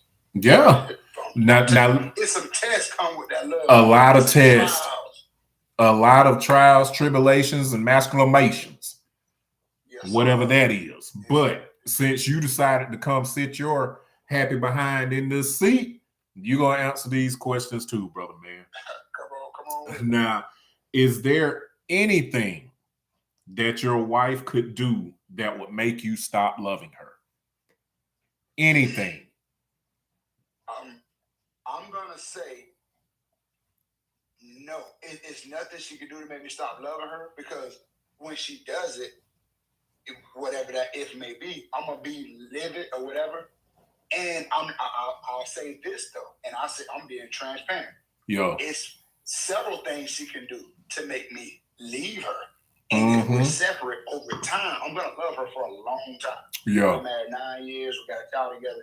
It'll be a long time before I stop loving her. But I can't say that quite naturally. Say we separate and we move on, and over time, the mother of my child still think I'm going to always have love for her. Yeah. But we can grow apart. So I can truly say I think I'm going to love her to the day I die. But it's some things she can do to make me leave her. It's certain things I'm just not going to deal with. Oh, I feel you. I'll always love her. I feel you 100%. That's a real answer. Now, did you start loving her because of who she was or because of how she made you feel? I think I loved her because of who she was, and who she was made me feel a certain way. Maybe that was a loaded answer. But who she was as a person, I loved her because of that, because of who she was. That's what's up. Oh, and I forgot, there was a comment on YouTube I meant to read. I don't think I read it, but she said, you can love with boundaries for how you're treated. In fact, you should have boundaries. And I absolutely agree with that. Boundaries are a good thing. Right. And I feel like those boundaries should come with layers, and those layers should peel back with time and things that you're shown. I tell people all the time, stop ignoring red flags, and especially as adults, when you ignore a red flag because you want to be with somebody, because you want to be loved, because you want to be in a relationship, because it's trendy at the moment. You want you a boo. I want me a gender reveal party. Stop ignoring these red flags because they put you in toxic relationships. Yep. That you stay in over time. Now you love the person. Now you toxic, and everybody around you got to deal with y'all toxic selves. Stop doing that. Because you change the page, but it's still the same book. Just because somebody show you a little different, don't mean that ain't who they are. Now people change because they love people. Don't get me wrong. Yeah. But you got to keep them boundaries until people show that they're gonna be, who you need them to be. I have seen people change red flags to green quicker than a bird, or change a worm into breakfast. and it's just like, Barbara said, humans are excellent at ignoring red flags. Jokers will take a red flag and purposely throw it in the garbage and walk away from it and say something like, oh, they were that way with the last person, but they won't be that way with me. Okay, well, give them a chance to show you. And then they get the same doggone thing. They get the same doggone thing, and then boo-hoo, wham. And now they resenting the person, or now they trying to change the person. Now they telling all their friends, he won't do this. You wouldn't do that before you fell in love with him. I'm telling you. And people say that 20 thing. It roughly makes sense to me, but that 20 can't be a 20% full of red flags. Like I tell people, I like to use analogies. Okay, they like, they're just 20. You ain't gonna give 8% of what you need. But there's some things I'm not gonna accept. Let me flip it. I might be the perfect man for you, and nobody please take this offensive, but I like to come home, get drunk, and beat on you every now and then. That's the only thing I do bad. That's the only thing about 20%. You don't need to take that. That's too no. So y'all believe in that 80-20 thing, but that 20% thing need to be something that we can work through, and it ain't just deal breaker.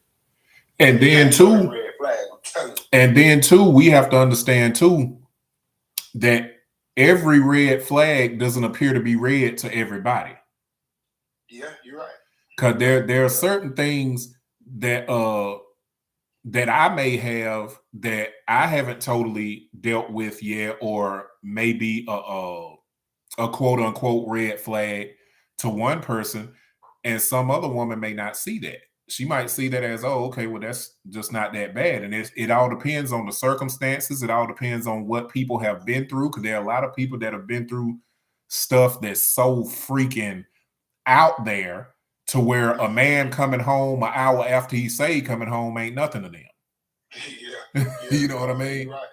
And you just raised a point to me with what you just said. And tell me this makes sense.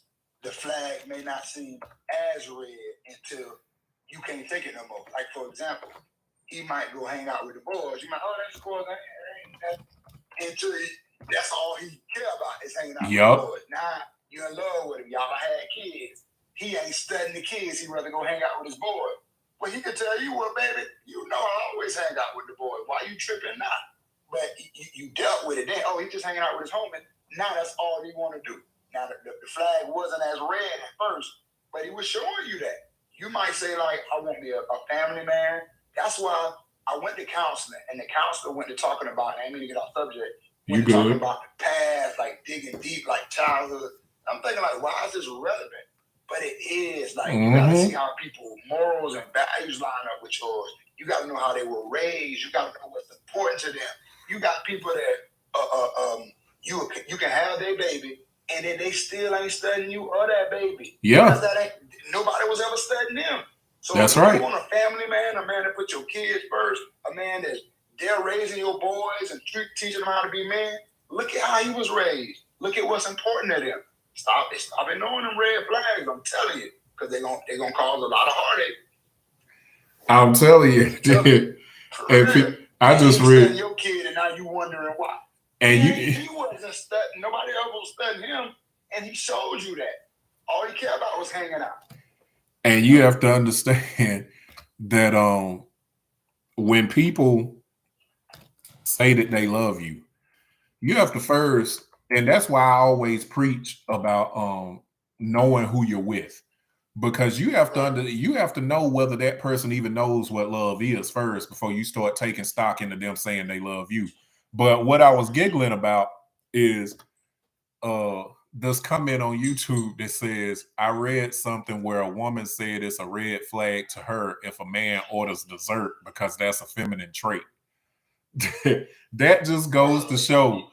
That just goes to show. That just goes to show how we were saying that some people's red flags are different than others. Because let me tell you something, sport. And I'm looking in the camera on YouTube right now. I'm ordering me some dadgum dessert. Boy, listen, I want me some of that strawberry shortcake. Doggone it. And if that makes me feminine, so be it. You're going to be too much for me. So be it.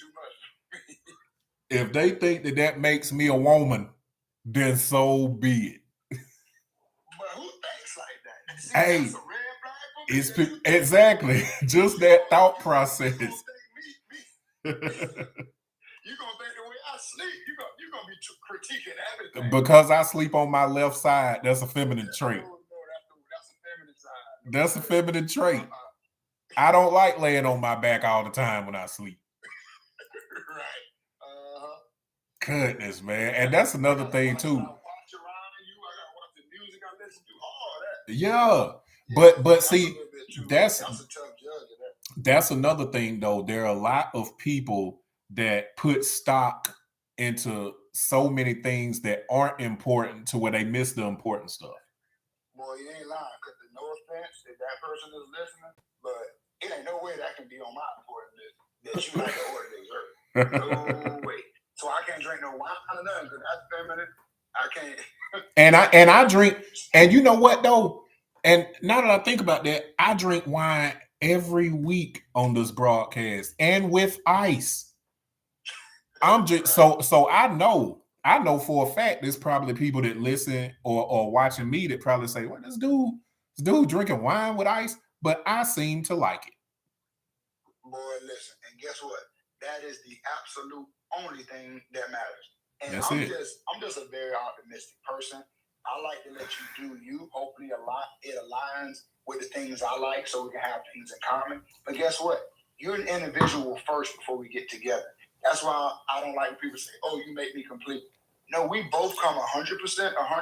Yeah. One whole.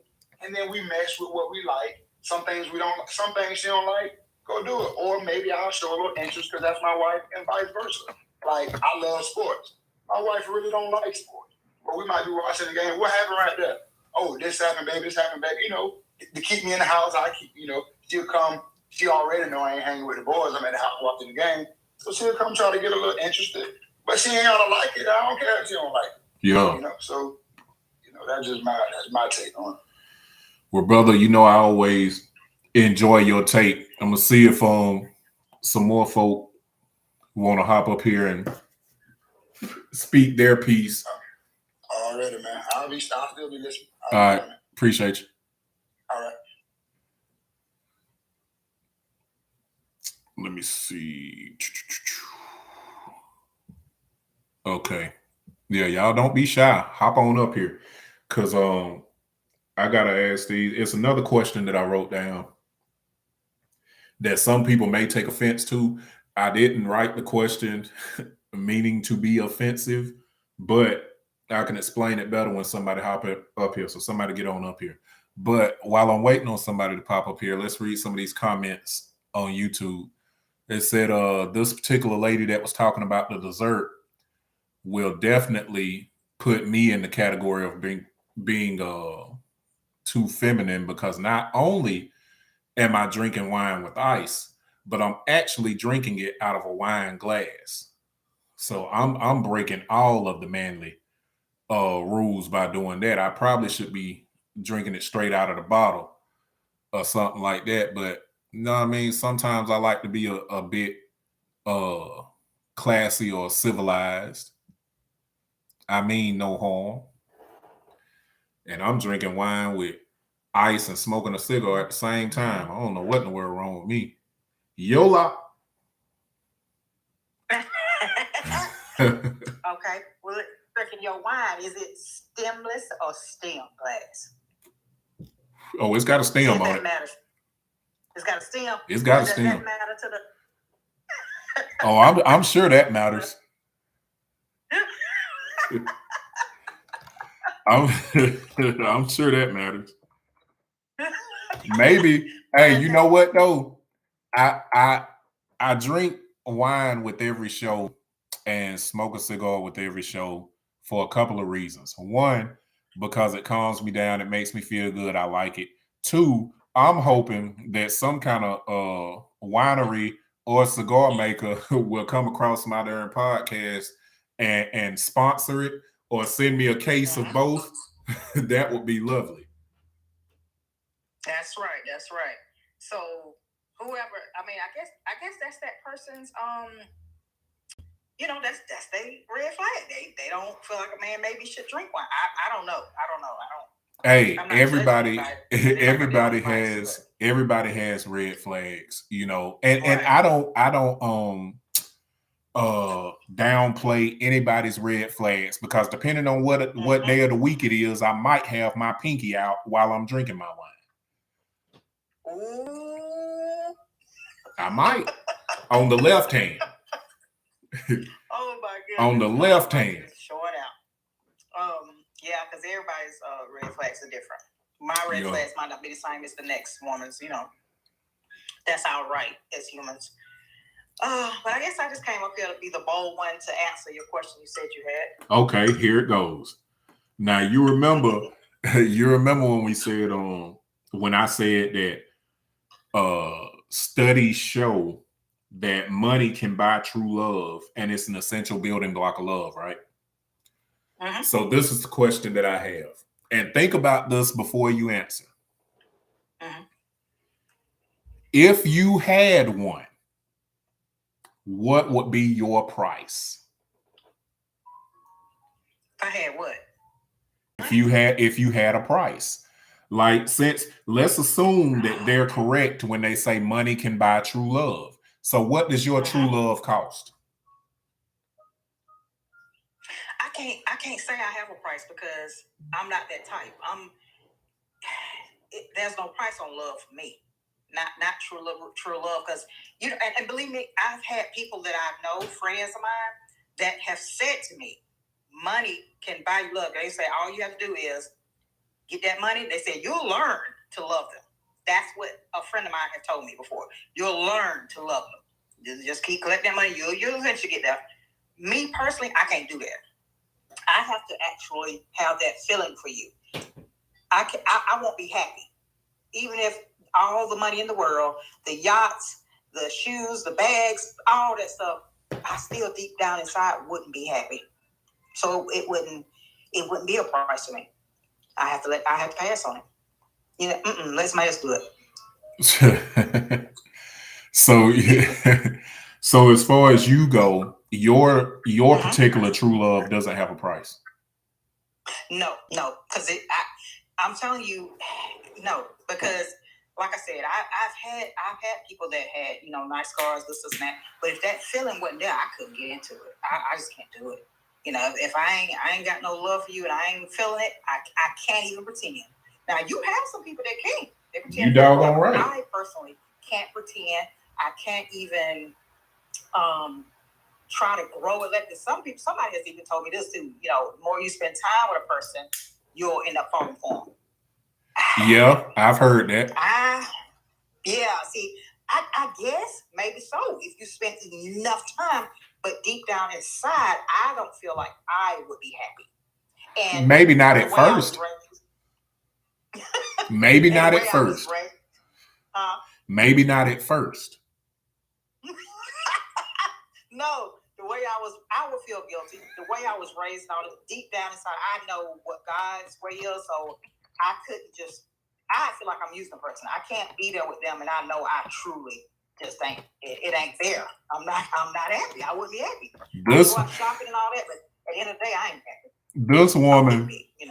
This woman on YouTube said, "I can't pretend either." Well, not for long.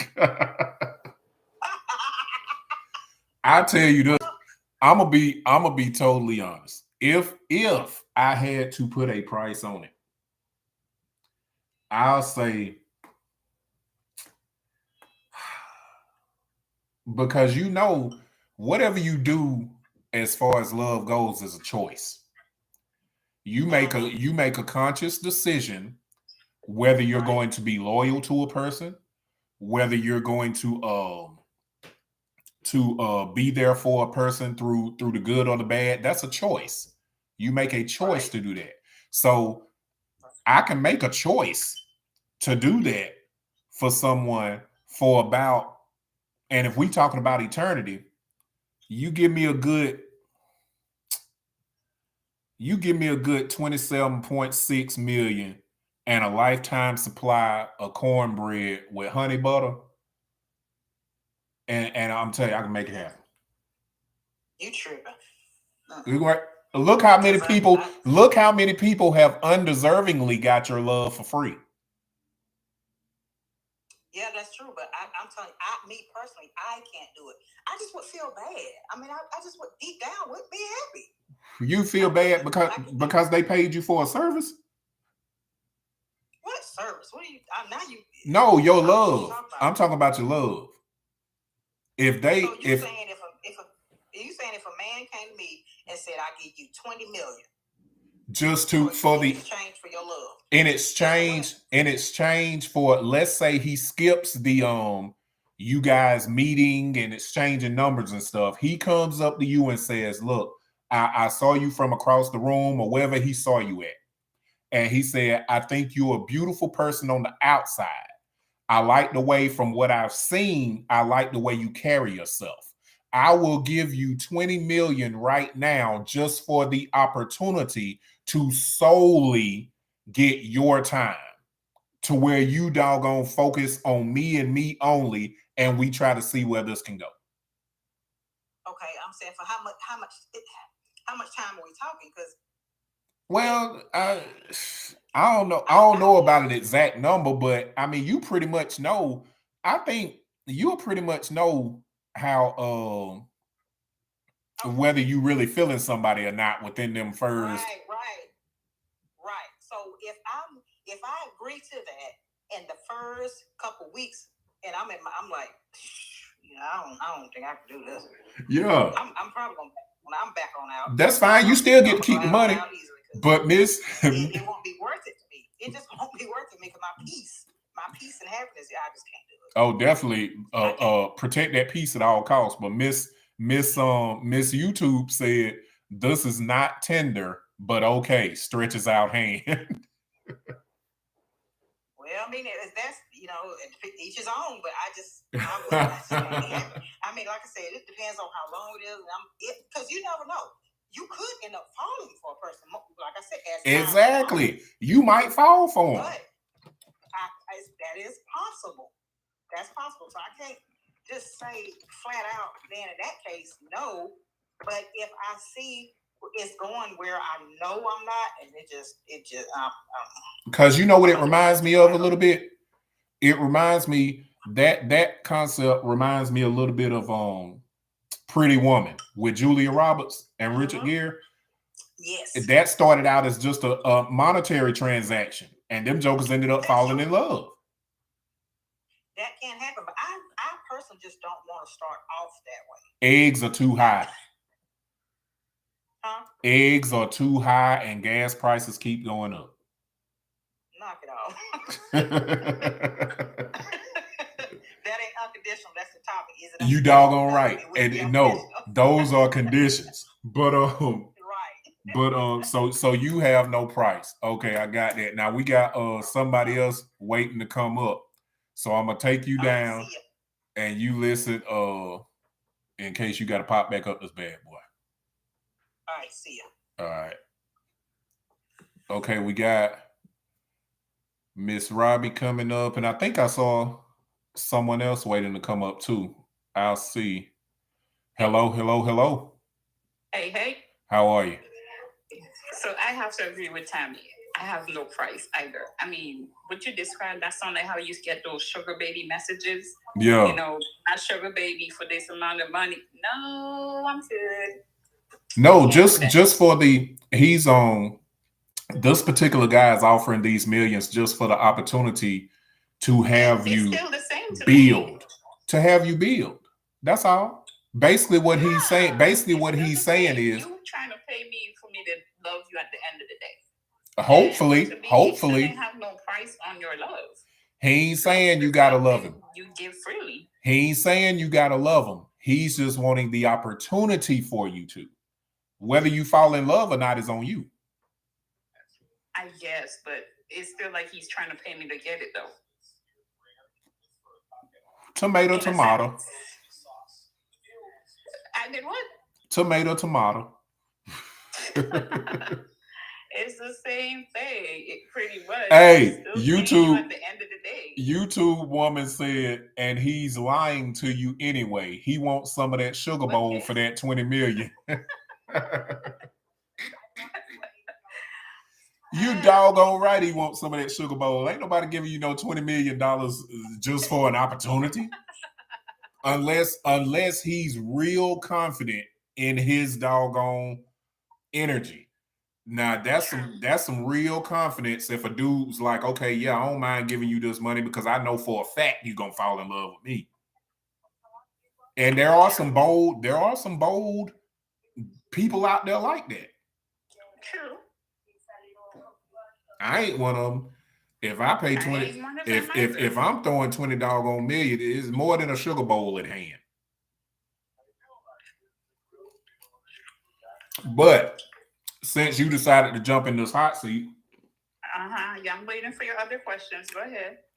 Is there anything, capital A, anything that your partner could do that would make you stop loving them? I would say no. I would still love them. It depends on how severe the act is. I probably wouldn't be in love because, like you said, there are levels to love, but there's not anything to make me take that love away because at the end of the day, anyone I've dealt with, I still make sure they're good at the end of the day. So the love is still there. How long do you do that? Not the same. What do you mean not the same? The love changes? It's not like I'm going out my way to make sure that they have everything that they need, like I would do when I'm with them, you know? So that's conditional, right? Pretty much. Okay. But, I mean, we're not together anymore, so why I still need to love them unconditionally? Well, you don't need to, but if you're operating in an unconditional realm, then that's exactly what that means, because all you care about is that person's happiness, nothing more. True, but I mean, I can still care about your happiness, but I don't have to go out my way to make sure you get that happiness. I agree. That's conditional. Exactly. Yeah. Next question. Did you start loving that person because of who they are or due to how they made you feel? Who they are. To be honest, that's how any relationship for me has started. I love them for who they are first before I know how they would make me feel. Yeah. So. What's Go ahead. What's your, and you may have already answered this, I'm not quite sure. The ice isn't as strong as the wine, but what's your price if you had one? I don't have one. You don't have a price? I really don't. No. Would that mean? I don't care that would that mean it's free? It's just like Miss Nikita said. You know, I'm fine without the money. We could be in this cabin out there. Just give me the love. I feel you. That's do you think shouldn't be your end all be all, your total focus, your absolute goal? Nah. Darn, it was something I was about to ask you today. Oh, in your opinion, out of let's just take 100 relationships, right? In your opinion, how many of those 100 relationships are operating out of unconditional love? I'd say probably 2. 2 is saying a lot. It is, but I'll say 2. And I mean, I've seen people operate out of unconditional love. I mean, it's not something I see a lot, but I've seen it. But I'll say 2. Now, when you saw it, did it ever cross your mind that that was attainable for you and others, or did you look at it like a shooting star type thing? Like, okay, I see it operating with them, but it's probably only them. It's rare. It's rare. I know that for a fact because, like I said, I haven't seen it often, but it always been something that I hope to obtain. Yeah. So I'll say that. Let's play a hypothetical game for but a moment. Oh, Lord. Hypothetically speaking. If you're with a guy, right? And you tell him that you love him, and he says to you, I love you too. I love you unconditionally. What's going to go through your mind? Me being the skeptic that I am and the overthinker that I am, I'm going to be like, is he serious right now? I'm like, nah, he trying to trick me. Unfortunately, that's me because I'm a bit of a skeptic.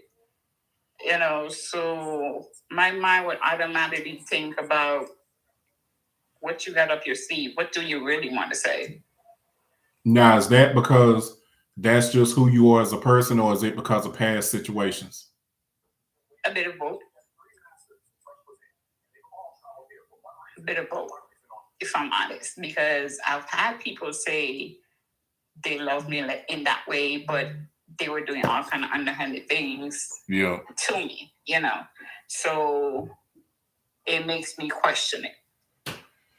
I think for the most part, we all kind of operate off of past situations, whether it be good or bad. I think most of us operate off of things that we've picked up and not so much organic situations in the moment. with people. And I think that's done a lot of times subconsciously. You know, we don't even realize we're doing it, but it happens. I've gotten to the point where I've tried to let it be as organic as it can be. I try to put my mind at ease and just go with the flow currently, you know, but I'm still a work in progress. I'll admit that, but I'm working on it. I think we all are for the most part. Well, some of us are. Some people just don't care. True, because I've known people like that. They just don't give a fuck. But hey, if you had to, and you're only getting the heat of these questions because you're staying up here. But damn, okay, go ahead. If you had to, and it doesn't have to be drawn out or anything like that, but earlier we were speaking about sometimes people don't truly know what love is, and that's why they don't know when they're getting unconditional love, you know, and stuff like that. If you had to describe what you feel like love is, what would you say? How would you describe it? Damn, you're really putting me in the hot seat, huh? You stayed here. Hey, trust me, when others jump up here, they gonna get it too. Whatever. Love is an emotion. Love is a feeling. Love is something you give to. You should give to everyone, really and truly. You know, love the world, love thy neighbor, all that good stuff. You know, for me, when I say I love someone, I mean I will go beyond the universe to do whatever I can to make that person's life better or easier. That's what love is to me. That's a good definition of love. I like that. That's fair. What's your definition? My definition of love, first and foremost, is selflessness. I think when you're really operating from a place of love, then there's no selfish energy there when it's towards someone else. Now, I do also believe, in the same breath, let me say this. I believe that in order to properly give cast iron skillet love, that you have to be a little selfish. Because you have to care more about your, you know, you have to love yourself enough first in order to properly give out love. Makes sense. Makes sense, because I mean, at the end of the day, if you don't love yourself, how can you love someone else? Yep. Do you truly love that person, or you just want that love? That's right. So it makes sense. I can see that. But I'm gonna let somebody else jump in the hot seat. I think you put me up there enough, you know? Yeah. All right. Well, thank you for coming up and giving your input. I truly appreciate it. Most definitely. All right. And stay down there and listen too. Don't leave. I'm not. I'm gonna listen. All right. Have a good one. You too. All right. Bye-bye.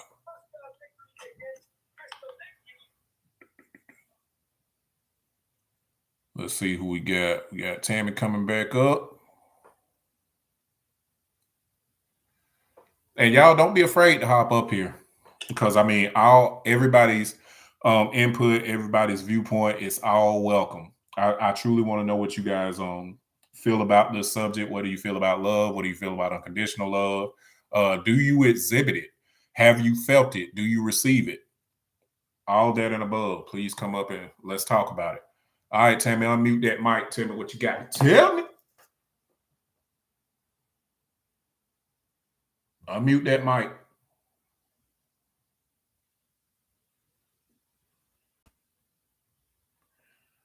Woman, are you talking and still muted? I can't hear a word you're saying if you're saying anything.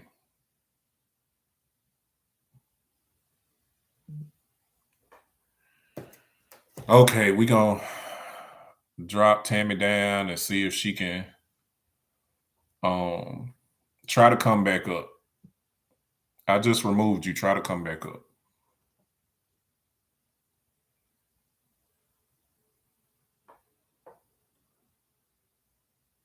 Okay, I'm gonna bring her back up now.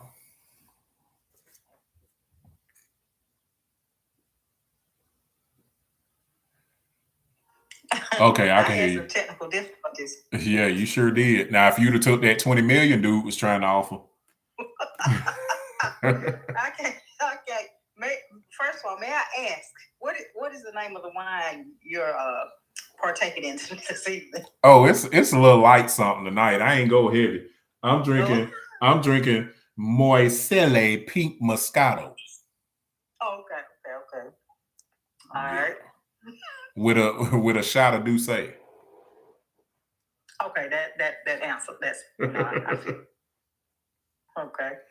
Yeah. I don't know. I'm just. What are you drinking on? Huh? What are you drinking on? Oh, light as well. It is Dublin. It originates from the state of North Carolina. It's a family-owned business, and it is the sweet muscadine. Oh, I heard they use some of the finest grapes this side of the Mississippi. They do, and yes, very much. Family-owned business, and the sweet muscadine is actually one of the best.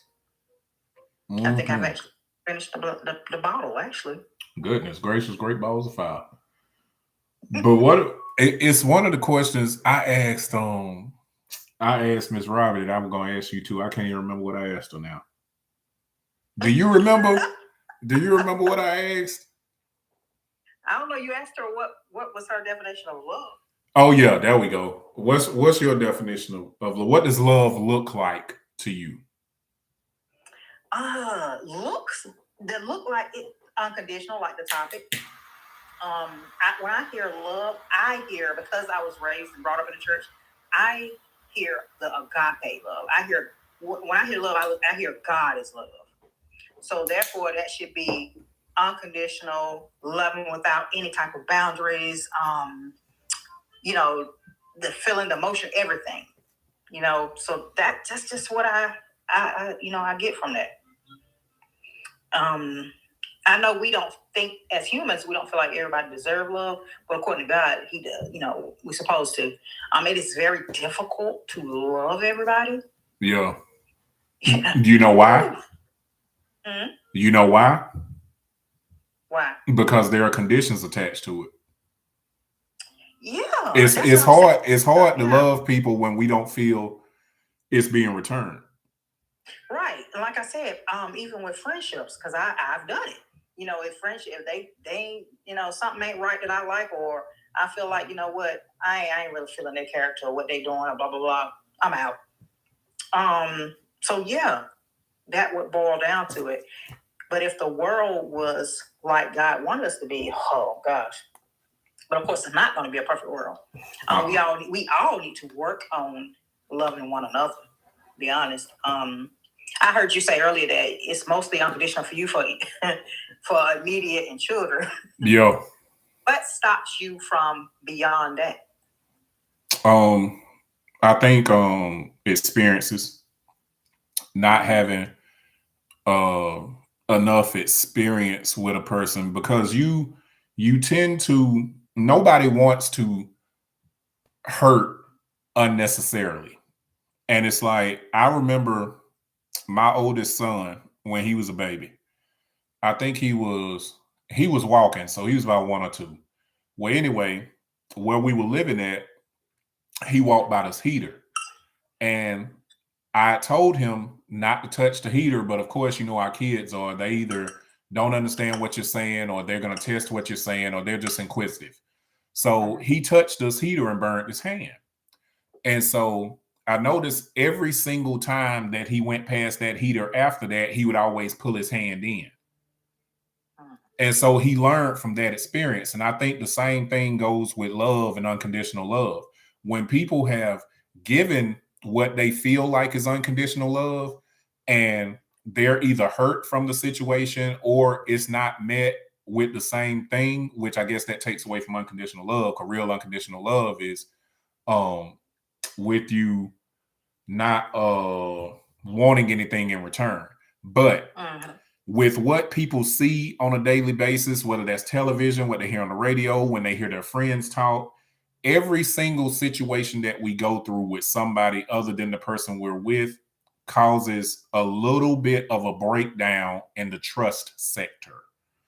And so when you start breaking down trust, it enables you to not totally give oneself. And nobody, I think I said this earlier, or either I was thinking it. Nobody wants to play the fool. Nobody wants to feel like they're giving something that someone is taking for granted. Nobody wants to feel those things. So even though we can love people, that when it gets to that unconditional love, because we're human, everyone wants to feel good. Everyone wants to feel appreciated. And when you have true unconditional love, those things may not happen. Right. And just like the song, the song, everybody plays the fool. That's what he said. Everybody can play that fool. That's what he said. Yep, but it's a choice. Everybody have choices to whether they want to keep dealing with it or not. Mm-hmm. Now, it's a fine line between unconditional love and dealing with something. Do you understand what I'm saying? Say it again. There's a fine line between having unconditional love for somebody and dealing with something. Oh, you doggone right. You know what I'm saying? Yeah, so I don't think people understand that either. Now, we talk about unconditional love and all this and loving, yeah, but that don't mean you have to deal with a person's mess either. That's true. It depends on how they're, treating you and what so forth. So, but like I said before, in this generation, it's just totally different. This generation, I feel bad, for the ones coming up because they don't have a sense of love at all. It's just whatever. I'm blown away. I'm blown away. I don't know. I don't even now, know. when you say, what was that last statement you just made? Where you said unconditional love, but you don't have to deal with just anything. Yeah. Well, that turns it into fine line between it. Yeah, because that turns it into conditional. Right. Because when it's unconditional, it's not a thought about dealing with anything because your only purpose is to have the other person happy. Period. Point blank. It is until. So that's where the condition come at. Until. So say for instance you're with somebody and you got all unconditional love for them, but say that person starts taking you for granted and they start staying out and you know they are. Yeah. You go onto the phone, you see the stuff. Do you still have that unconditional? Or you still do that means you still need to stay there and take that? No. You don't have to. It wouldn't be healthy, I don't think. No, you don't have to. That would be your choice. You can still have that. And I think somebody said before, you can still have that unconditional love, but that don't mean you have to stay and deal with it. You can always love that person, but you don't have to take a person's, mess or whatever. Yeah. I think, like I said, this whole generation now, in my opinion, is just totally different from the way we grew up. Oh, most definitely. What we saw, our grandmothers fighting it out, sticking in there, and parents dealing with stuff. Now people just like, I ain't got to deal with that. I'm out. Boom. I can get somebody else. You think what Beyonce say? To the left. They feel like they got one person, they have next person by tomorrow. I mean, that's but just what's where do you now. think Media, social media, this music, all that now is telling them, hey, bounce. Yeah, because I was about to say, when do you think that all changed? What do you think the turning point was when that happened? When social media came into the field, huh? Yep, because everybody was able to access everything that everybody's doing. Also in the music. Back then, like I still listen to the old school. I still listen to Joe, Avant, Freddie Jackson. I still listen because when you look at those music, that was about love. Yeah. That now I can't. Well, I really don't know. Well, I guess Megan Thee Stallion, she's be saying certain stuff about bounce that nigga. I don't know. It's totally different. I can tell you that. I don't really listen to the new school, so I don't really know. What's the other one? Glorilla. FREE. Nah, I tell you this now. I like Glorilla. I like that song because when I get pissed off with my boo, you know, I'll play it. But that don't mean that I'm really gonna do it. But I mean, that's what I'm saying. That's the kind of stuff that our generation now have to listen to. So what they telling you is, girl, you ain't gotta deal with nothing. Boom, go. Get your next. Instead of trying to work it out and have that unconditional, it's just totally different. Like I say, I don't know.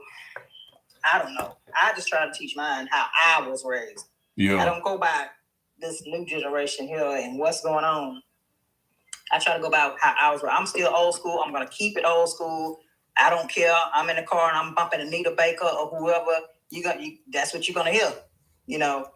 Matter of fact, I was playing Anita Baker today, and somebody was beside me. They was like, "That's some good stuff, ain't it?" I said, "That's darn right." Every now and then I play old stuff, but yeah, I like be Alexander O'Neal. That's my second husband, you know. Yeah, I can take a couple of his joints, but I listen to Sade most of the time. Sade or jazz or my Jodeci, no doubt. Yeah, absolutely. That's the kind of music that speaks on pure love. Yeah. You gotta admit that now what they're hearing is just what is it? It's like they being brainwashed by this music now. Mm-hmm. You know, like, you know, you just bump him, get the next one. Boom, boom, boom. It just ain't good. I don't even listen to it. I keep my old school. That's how I'm gonna keep it. If I still had a cassette deck in the car, I'd play that. Goodness gracious.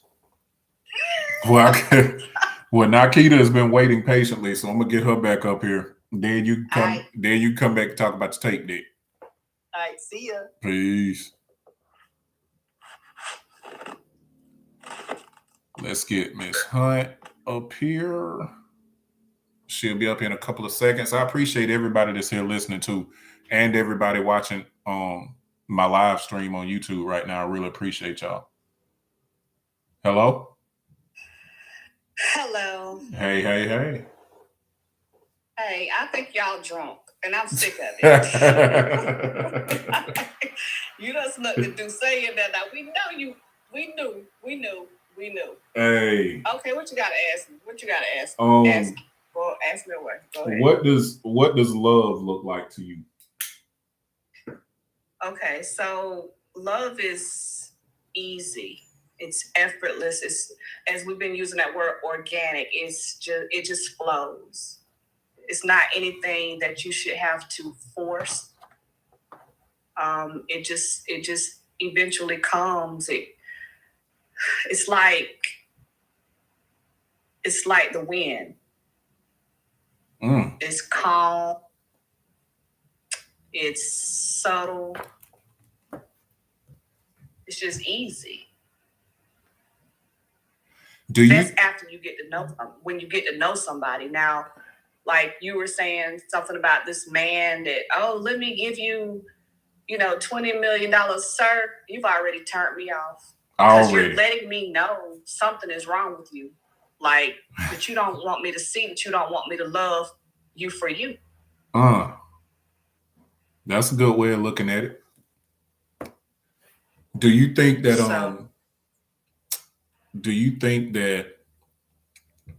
love in its purest form can ever hurt?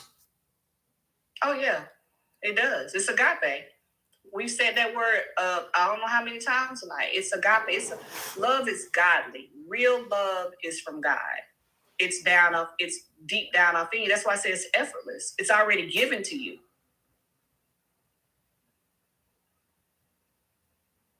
Gotta love it.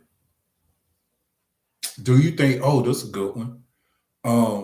Because you've been on the show numerous times now, and we've got in depth about certain things that we've talked about, subjects and whatever. Do you think that you could that you will pour unconditional love out again? Oh, I know I will. Because you are love? I am love, definitely. Yeah, I know I will. Mm-hmm. I don't really know how else to be. Mm-hmm. You know what I mean? Like, I don't know how to treat people badly. I can't. Because it's the reciprocity. You know, you want to be, I treat people like I want to be treated. Yeah. You know, if I mess up, I want to be forgiven, you know, or be like, okay, we can work through this. I'm not the one to run from anything. Job, man, cat, dog, nothing. I ain't running because I gotta figure this thing out. Why is it not working? What can I do to, you know, make it work? You know what I'm saying? Without too much stress upon it or whatever, however you want to put it. But yeah, I'm not, no. Mm-mm. Well, by George, I think if I've gotten anything out of the conversation tonight, it is that unconditional love is extremely rare, but should be cherished at all costs. Yeah. Because of how difficult it is to not only give it, but to have it given to you. Now, and speaking of that, do you feel like there's ever been a time where someone has given you unconditional love outside of children or family? No. Not once. I'm trying to think. Not a near time. And that doesn't even bother me. It don't even bother me.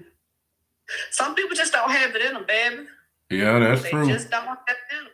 That's true. And you it kind of take it personal. You know, we've said it over and over again. They've never been taught. Yeah. Or, you know, they got it in them and they just, you know, they just don't want it. They're selfish or they might just be pure evil. Who knows, you know, but hey, that's them. It is what it is for the most part. It is what it is. And it boils down to, like we were saying, it boils down, some people just don't know what it looks like or feels like. And that's what's unfortunate. It's overwhelming and it's scary, just like I said. And, you know, they don't think it's real and it don't matter. Like, you can give them everything up under the sun, put up with everything up under the sun and still be like, oh, it's okay, you know. And they just still like, nah, this shit ain't real. It's not. Mm-hmm. And then when they, you know, they step off and you're like, okay, well, you know, whatever. I still love you. And then you do move on with somebody else. And it's like, wait a minute. She, you know, she's doing the same thing to the next person. And you know what I'm saying? Like, it was the show last night, Vulnerably Naked. And they were saying that the lady said it took her 4 marriages. Is that right? I might have missed that part. I was listening to the show, but certain parts I had to dip in and out. Okay, well, they said that it was a lady that said it took her after her 4th marriage to finally feel that real love from that person. Like, it just in awe, you know, but she never gave up. Did she happen to say what the first 3 consisted of? No, she didn't. No, she didn't go into detail about it. It didn't work. It didn't work at all. And she was in her, I think she's in her 60s. We have to ask Zuri about that again, but it's like, you don't give up. Yeah. You just don't give up. It's gonna find you eventually. And I know I've said before, like, I don't not right now. I just don't. I ain't hit no shit. I'm gonna go ahead and tell y'all right now, I ain't hit no shit. And again, I don't take anything from the past to the next because it's not fair. I honestly don't know how people actually do that. You know, don't abuse your next one because the last one didn't do right. Yeah. You know, but you just don't give up. It'll come. But yeah, I'll definitely love unconditionally again. Well, that's definitely what's up. Do you, because I know you're a life coach as well.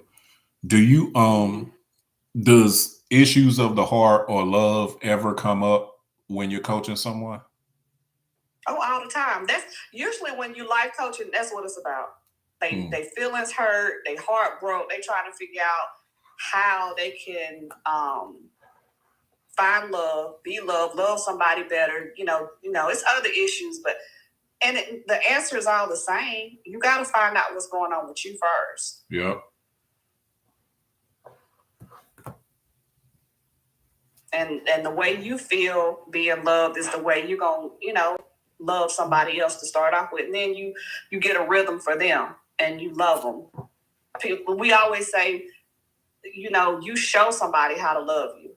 So if you're doing dishonorable things, and I have, trust me, it's fun now sometimes, you know what I mean? Yeah. But if you're constantly doing dishonorable things, then that person is going to dishonorably. You teach them. Yep. So, yeah. Well, I'm going to once again thank you for your input. I enjoy it. I'm going to drop you down and give an opportunity for anyone else to come up, because I figured out, I've been told by sometimes it'll let people request to come up while someone is already up here, and then sometimes it won't until they drop. So I'll let them drop. Good. Okay. So we'll see what happens. Thank you much. Okay. Well, you're welcome. All right. Okay, let's see. Well, Tammy waiting to come up again. Tammy's coming up now. And then when she drops, if anybody else wants to come up, or it may give you a chance to try to come up while she's on here, but if not, okay, I do see somebody else wants to come up too. So the person that's waiting behind Tammy, just keep waiting. And when she drops down, I'll bring you up. Yellow? Oh, I'm going to be quick.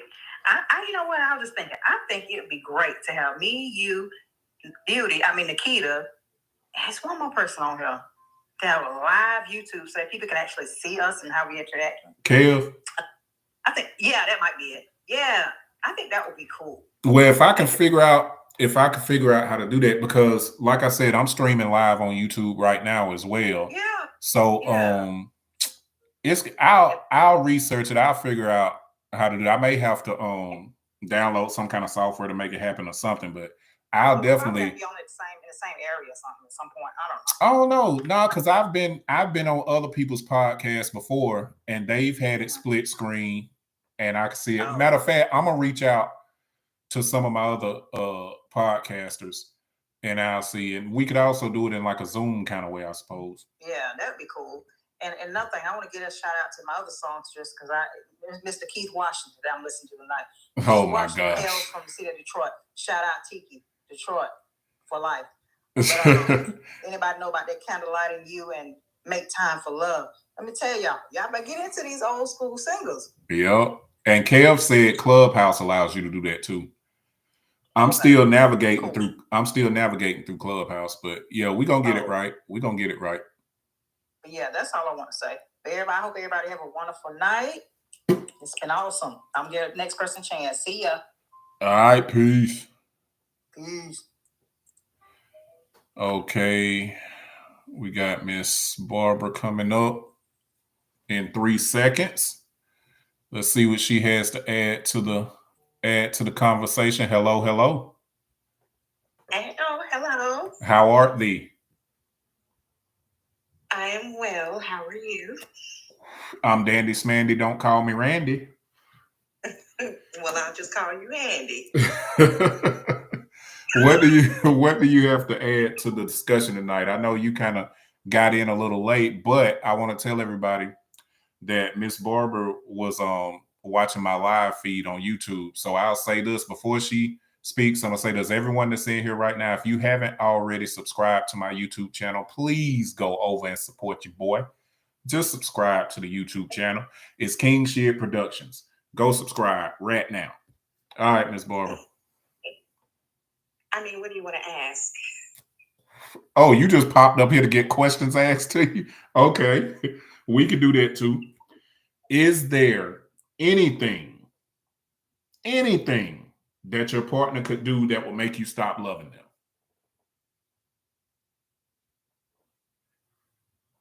I mean, I love everybody. Oh, here we go. I do. I mean, like, it was kind of like what I said earlier. You know, you can love a person, but then you can create boundaries with them. Yeah. If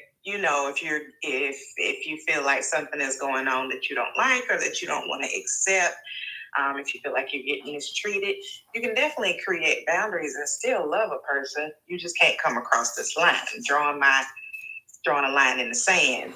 But then, you know, it also depends on what love is to you. Yep. I think that's the biggest thing. Everybody doesn't have the same definition of love. That's it right. Definitely is not a one size fits all. Nope. It definitely looks different for every particular person. And it kind of flows into what we were talking about with the red flags things. There's some things that can be a flag to me that might not be a flag to you, and vice versa. Correct. I mean, like if you say, can your partner do something to make you stop loving them? It just all depends on what love is to you. I mean, love is devotion, it's admiration, it's attraction, it's you giving your best, wanting the best for them, all those different things.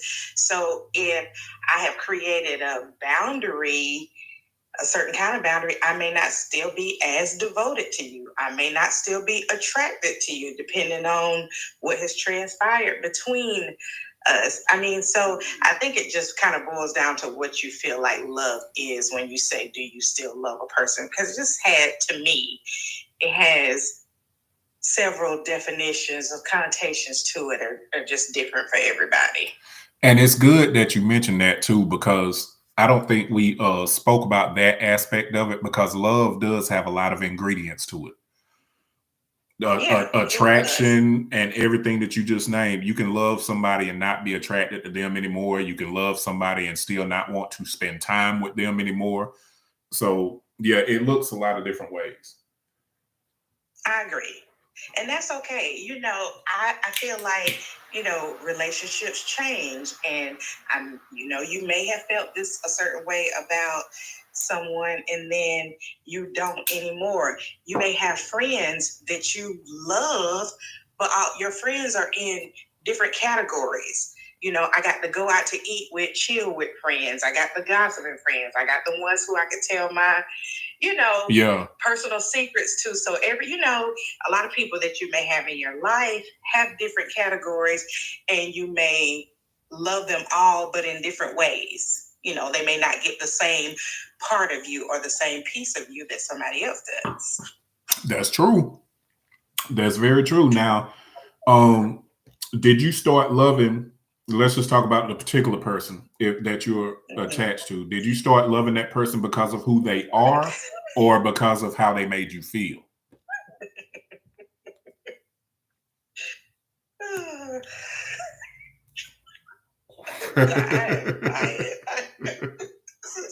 Hilarious. I think most of the time people start loving honestly because of how somebody makes them feel. Bingo. Because truth be told, I really don't know who you are. Yeah. For a while. I've got to see you in different circumstances with different people, different things to really know who you are probably at your core. And then a lot of times people are very good now. You doggone right. I can, you may not ever fully know who they are, but I think it's a person, how they make you feel. Yeah. In that moment when you're saying I love you, or when you're thinking I love this person, it's probably a combination of events that have happened with them and things that have happened that made you feel a certain way. And I agree. You have to I think it's good to see a person in every season, meaning every emotional season, when they're mad, when they're happy, when they're sad, when they're depressed, all of that, because people act differently in every situation. And if you don't, there are a lot of people that are that truly believe they're in love, and they may be in love, but when they really look at the relationship, they may have only been with this person through all of the good times. They may have not even reached a bad point yet. Correct. Because those are the times that will really bring out of you what's inside. And I had a coworker say to me the other day, I think she's been married for about a year, and she said that she knew that her husband was going to be her husband within the first week that they met. So they met, like, let's say in July, and they were married by November. So, and they've been married a year. And I said, I think it would take me longer than that to really know somebody. She said, oh no. When you know, you really know, and it doesn't take you that long. People say that, but it doesn't take that long. And I will say, as an advocate for living in this world right here, that does not work for everybody. No. And it's more likely that doesn't work than does. I mean, and if that's what you want to do, that is fine. But I also think people don't intentionally do it, but they put a lot of pressure on people. You know, how long have y'all been dating? When you get married? Yes, I agree. That's really kind of like undue pressure, and it really pushes people to a place. Yep. Sometimes in their relationship, and I know people don't intend to do that, but you know, it really does, because then the pressure is on. Yep. And that's a fact, because people do that a lot. Stuff about I mean, you know, because everybody has their idea of how long it should take you to get married. Yep. And people don't intend to, but they push their ideas and opinions on you. And sometimes you allow that to carry over into your relationship. And that's not good. At all. And that's why it's important.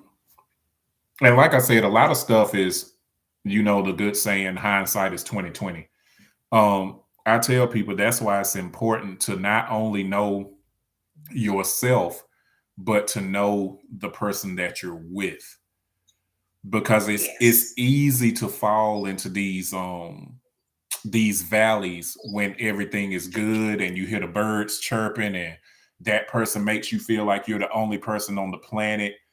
But if people take a little bit of time to fight through that real good feeling and still continue to get to know the person, then maybe we wouldn't have, like I said, the divorce rate at 47% and stuff like that. Because it's like Tammy said earlier, people jump ship for the slightest things now. You come home and ask your woman where's dinner, and because you asked where's dinner, that turns into oh, I ain't your slave and I don't need this, you don't appreciate me. It's like I've seen relationships break up over the smallest things. And I always say, was any of this around when y'all were dating? I mean, in the beginning, you mean to tell me that everything was perfect up until that point? Right. And I agree with, I heard Tammy too saying that, like, with social media, and I agree that a lot of that is a reason for the way a lot of relationships go. Social media has placed their own stipulations on how relationships should start, how they should be. I mean, for a while, that's all you saw was couples and hashtag relationship goals. Yes. Hashtag goals. And it's like, you have got to realize that social media is a platform where people are going to allow you to see only what they want you to see. And if you're looking through those rose-colored glasses and thinking that your relationship is going to be like that, or it's going to be that way every day, you're sadly mistaken. And then when it's not, you don't know how to handle it. Yep. I mean, it's a whole phenomenon out there now with the young boys. That's the GMFB, you know.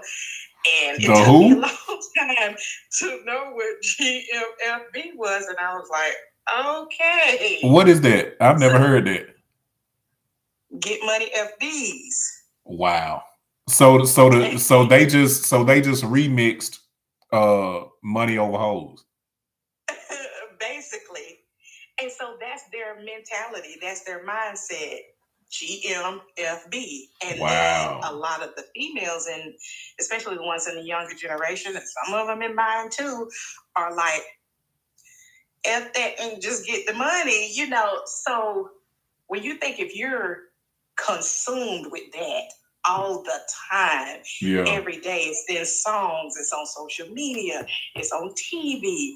I mean, it undoubtedly will sway how you think at sometimes, or even how you react in situations. So it's because if they say right now, if nothing else, it'll cause you to be reserved a little bit, because it'll cause you to look at everybody else and think that they have something up their sleeve.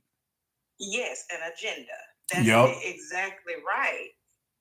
And that's hard to break through and get to the core of a real relationship when you're thinking that the other person has an agenda all the time. Because you're not going to be able to allow your guard to be let down like that.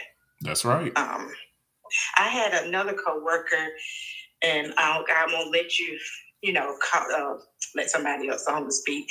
Somebody else is waiting. But I had another coworker who was saying that she and her boyfriend broke up. They've been together about 6 months, and he was saying it's because she acts too independent. And she said, because she's just kind of like, I got it. I'll do it myself. You don't have to help me with everything. He was used to doing that in his previous relationship, and she was used to abuse and mental and physical abuse. So now you got these two people where she was used to the abuse, and she's like basically trying to stand her ground now. Like, I'm independent. I got it. You don't have to do anything for me. And he was used to giving and doing all the time, and they were clashing. Oh yeah, that sounds like a clasher. Yes. But, she, bless her heart, it was just kind of broken. And she was like, I don't know how to let my guard down. He's got to realize I've been in an abusive relationship for over 20 years. And so all these different things play a part in how you're moving forward with the next person. It just does. Let me ask you this. With this particular coworker, has she ever said why she bothered getting into this new relationship if she was still holding on to all that stuff? Say that again. Did she say why she bothered to get into this relationship when she knew that she had an issue with like letting go and letting someone do for her?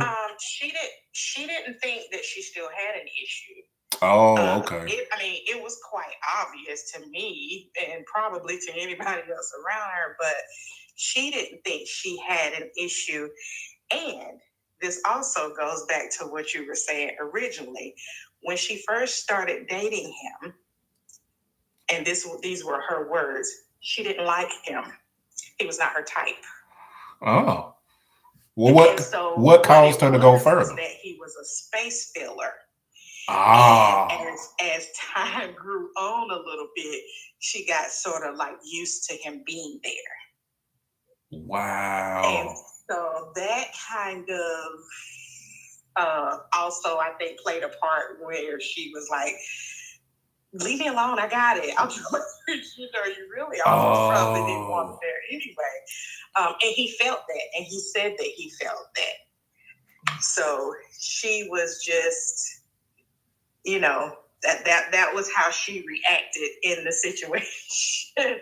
And so now she's trying to get back, and she's like, I didn't realize I made him feel bad, so I'm letting him know now. I'm sorry. I didn't mean to. I just was trying to let you know that I have it. I'm independent. It's okay. You don't have to help me. But he did express that he felt bad because she wouldn't let him help her. And now that you mention it, there are probably a whole lot of relationships that started like that. People just filling a spot. Yes. Agreed. And then it just happened to turn into a relationship. And that maybe can be a good thing, but that's a dangerous thing too. It is. Emotionally. It really is. Wow. Yeah. That might be a whole nother subject for me to have one night. Spot fillers. Yeah, he was, and you know, it filled a void for her, but he was a little bit more invested than she was, and she didn't realize that it was going to be like that. So now it's a situation where they split up, and but they're working on things because she realized that. She said, I feel bad, and I didn't mean to make him feel bad. And how long have they been together? At this point, it's been since November, so. So they still fresh. September. Yeah, it's pretty new. Yeah. Yeah, they met online. You definitely need to invite her to the show. Because I think a lot of the past shows and a lot of the shows in the future could probably help her and him out. Yeah. Well, she's working on herself, so. Yeah, that's good. I mean, that's a good thing. That's a good thing. Yeah. Because I don't think any of us ever get to a point where we don't have to work on ourselves. Oh, no. Always a work in progress. Mm-hmm. Well, I gladly appreciate you coming through, sharing that. It was entertaining and enlightening. And please don't be a stranger to the show. Come back every Thursday at 8:00 and stay until it shuts down. And invite your colleagues and anybody else that you may know to come through too. It's not always a hot seat situation, but you almost escaped. I have another question. You almost escaped. Okay, now did you hear when I was saying earlier that the scientists researched and they were saying that money can actually buy true love, et cetera, et cetera? Yes. Okay. Now, and this is hypothetical, if you had a price, what would it be? If your true love had a price, what would it be? I think that's that's a weird question. I won't say it's weird. It's kind of weird, but I wouldn't have asked it if they didn't say that for a fact. True love has a price. It can be bought. I don't know how they came up with that. I don't know who they asked or if they had a certain amount of people that actually are in love and they say it started with money. I have no idea. But they said that money can buy true love. And money is an essential building block of love. I do agree. I mean, I kind of agree to a certain extent. I mean, let me just say, like, a person can be attracted to you or infatuated with you or what have you, and they are trying to, in the beginning, they may be doing a lot of things for you monetarily, and it may be as a friend or what have you, or as a potential suitor. And you may not feel that way about them in the beginning, but as time goes on and you start to see that they're a good person, and they have the qualities that you like, that kind of thing. I mean, that's right. You can fall for them. And originally that relationship may have started out being only about material things. Yeah, they might have helped you buy some groceries for you, and then you kind of get to the place where it's like, okay, this is actually. It just so happens that was the vehicle that they used to get in. Exactly, and it could be that the vehicle they chose might have not even been from a point of let me buy her. It could have been from a point of I see this woman that I'm interested in need. Let me ease some of that load. It could start out with a carton of eggs. It could start out with a car payment or something like that. And then, once she says, oh, well, darn, this guy was willing to help me and didn't ask for anything in return, that's a nice guy. And it could start from there. So maybe that's what they're talking about. especially if he or she is attempting to do that without really a hidden agenda, like I'm only doing this because, exactly, or whatever. You really can't. I mean, because it takes time to develop feelings anyway. Yep. And most of the time when you start talking to somebody, that's not because, they're a good person. That's because I like the way they look. Yeah. Something attracted me to them on the outside. I don't know what your personality is across the room over there. I just like the way you look. Yep. That's right. So it's going to take time to develop those feelings anyway. And it just so happens that the other person may have been using a lot of money in the beginning, but I agree with that to a certain extent. I don't know if I have a price to say, it's going to take 50 million cash. I don't know. I mean, I'm not saying I tell you this, but I do understand. I tell you what I know for a fact. A carton of eggs, a gallon of milk, and a full tank of gas will make a joker look good. Whatever floats your boat. It'll make a joker look good. Cause I'm telling you, in my day, I have heard women say that certain guys looked good, and I know everybody looks good to somebody, but there are certain gentlemen that I know for a fact are non-cute, but they doggone bank accounts was pretty hefty. Money will make you look different now too. Yes, because you see people say like, I know she just went him because of his money, or because you're looking at them and you're like, they are totally mismatched. And maybe that's what he used to get in the door, and maybe she really did fall for him. Yeah, it happens. It happens. It does. And that's like I was saying, it was a good movie and all, but a lot of that stuff really happens like on Pretty Woman. It can start out. But I know the concept of it. It can start out just monetary and turn into real love. Yeah. So it's for some people, that's what, like you said, they're feeling a need. That's what they have to feel, that need for you, and your need is not always just sexual, or it's a lot of components to that. That's right. So. Because some people just need somebody to talk to. There are other people that need the compassion. There are some people that literally just need a friend. Yes. So. And I think there was a girl. I don't know who she is, but she's a popular, I guess, blogger, YouTuber, whatever. She has a lot of videos and stuff, and I heard her say one day, women always say that they don't want a man to cheat on them or be with anybody else. And then she said, but do you really know what it takes to be that man's everything? Do you know what it takes to fulfill every need that he wants, or that he has? Are you willing to be that person? Because if he's got 50 different needs, are you basically saying, no, you stay only with me and I will make sure you get every one of your needs fulfilled? That's a lot of pressure. Do you really want to do that? Can you do that? Is it fair for you to try to make a person, And that reminds me of I think it was a podcast I was watching a while back or something, and they were talking about that same thing, whether it was fair for a person to feel like their spouse had to be everything for them.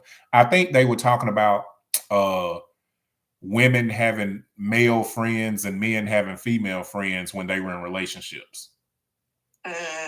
And I think that was the topic on whether it's fair to put all of that on your partner to be every single thing that you need. And I mean, and I agree with that. And that just also goes back to what works for your relationship. There may be some relationships that cannot withstand that outside energy of the opposite sex. And that's okay. And then there's some relationships where the woman and the man feel like, no, I can have friends. Some of them say, well, if the friends were there before I got there, not new friends, It's whatever works for you, and those are things you need to establish up front. Yep. And I think it all depends on you have to know your partner. You do. Because it's just like anything else. There's good and bad with anything. I mean, you have those that can have platonic relationships and it be nothing but friendships. Then you have some like that's my cousin, when it's really the side piece. So you just have to know who you're with. You have to know who you're with, and yes, agreed. It's all about what you know. There's a reason why there's polyamory, because there are people that are okay with having multiple spouses and multiple things. They love it. They want it. They, that's their thing. That's not for everybody. No, it's not. So. And let me ask you this, since you're still in the hot seat, I know you're about to go, but I asked everybody else this, so I'll ask you. Out of, let's say there's 100 relationships. Out of those 100 relationships, what do you think the percentage is, or how many of those do you think are operating out of unconditional love? Just out of 100 random relationships? Yeah, out of 100 random relationships, how many do you feel like are operating out of unconditional love? And that's being love without strings attached. It's not based on what the other person does for them. I don't know. I can't say that I would. I'm trying to think if I could put a number on it. I know there are people out there. I mean, there are people out there that do that. For the most part, people are going to have conditions on their love, and not saying that I'm not going to love you anymore if you don't do this or if you do this. But there are boundaries to certain parts, or, like say you lose some of those components of attractiveness or devotion or whatever. But there are some people who are diehard, they're literal doormats and have no boundaries. And they have no conditions. You can literally do whatever you want to be. And for them, that's what that means, that I love you unconditionally. Do you think that is, and this, I don't even know if this question I'm about to ask is going to make any sense, but do you think when it's like that, it falls under the category of unconditional love or falls under something else? Because if it's to the detriment of the actual person, then that's a negative. That's not edifying them. Agreed. And that would be my interpretation. I would not think that was unconditional love. I would say that I would tell that person that I'm certain that God doesn't want you to be used and abused and a doormat. However, what is their perception of love? How are they taught it? How do they understand it? What do they understand it to mean to them? So I think that's the biggest question. You got to figure out, or the person has to figure out what love means to them, because it's so broad. Yeah. And it just doesn't have one answer. So I definitely agree with what you said. Like, if it's to the detriment of you, that's abuse. Yeah. But, for them, that means, no, I love them with everything in me. And I don't know. That thought process as a mother. Yeah, I'm trying to tell you. It is. But you got out of the hot seat. I appreciate you coming up. I appreciate you listening and giving your input. It was very informative. I hope that you will come back more, whether it's just to listen or whether it's to, speak or whatnot. I appreciate you. Thank you for listening. And we're going to drop you down to see if anybody else wants to come up and jump in this seat. Yeah, I'll come back. I love a good kiki. Well, thank you much. Okay. All right. You're welcome. Bye-bye. Y'all, we got it actually went in different areas that I wasn't expecting it to go, but I'm glad that it did, because like a lot of the guests have stated, it's a very broad, when you get to talking about love, it's a very broad subject. and it means something different to everybody. What one person may deem as love, someone else might deem as nothing of the sort. So that's why I'm glad when we can have a lot of different people talking and giving their input on it, because sometimes a certain way that I'm looking at something, it might change my viewpoint hearing the way someone else describes their experience or an experience that they know of. Is there anyone else that wants to come up and discuss, is it unconditional? Speaking about love, is love unconditional? Do you think it's unconditional? Have you experienced unconditional love, or do you give unconditional love? We got the good doctor coming up to speak on it. I accepted it anyway. He dropped down. Okay, here we go. Hello? Oh. How you doing, doctor? I just also wanted to say this has been a really great topic. And the amount of people that open up about who they are and how they feel,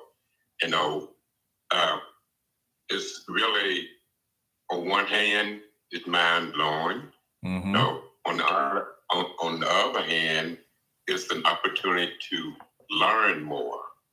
And that's what I felt like I was doing. So even it's like, yes, my battery went down on my iPad. I could have went back and started doing something else, but I was enjoying the conversation that I went and got my phone, and plugged it in, so I started listening again, even though I can't do any clapping, but, Well, I'm glad that you came back. Okay. Go ahead. Yeah, I was saying I'm glad that you came back. And you're right. It's opened my eyes too. And that's what I was saying earlier, hearing the different viewpoints and things like that. It edifies me.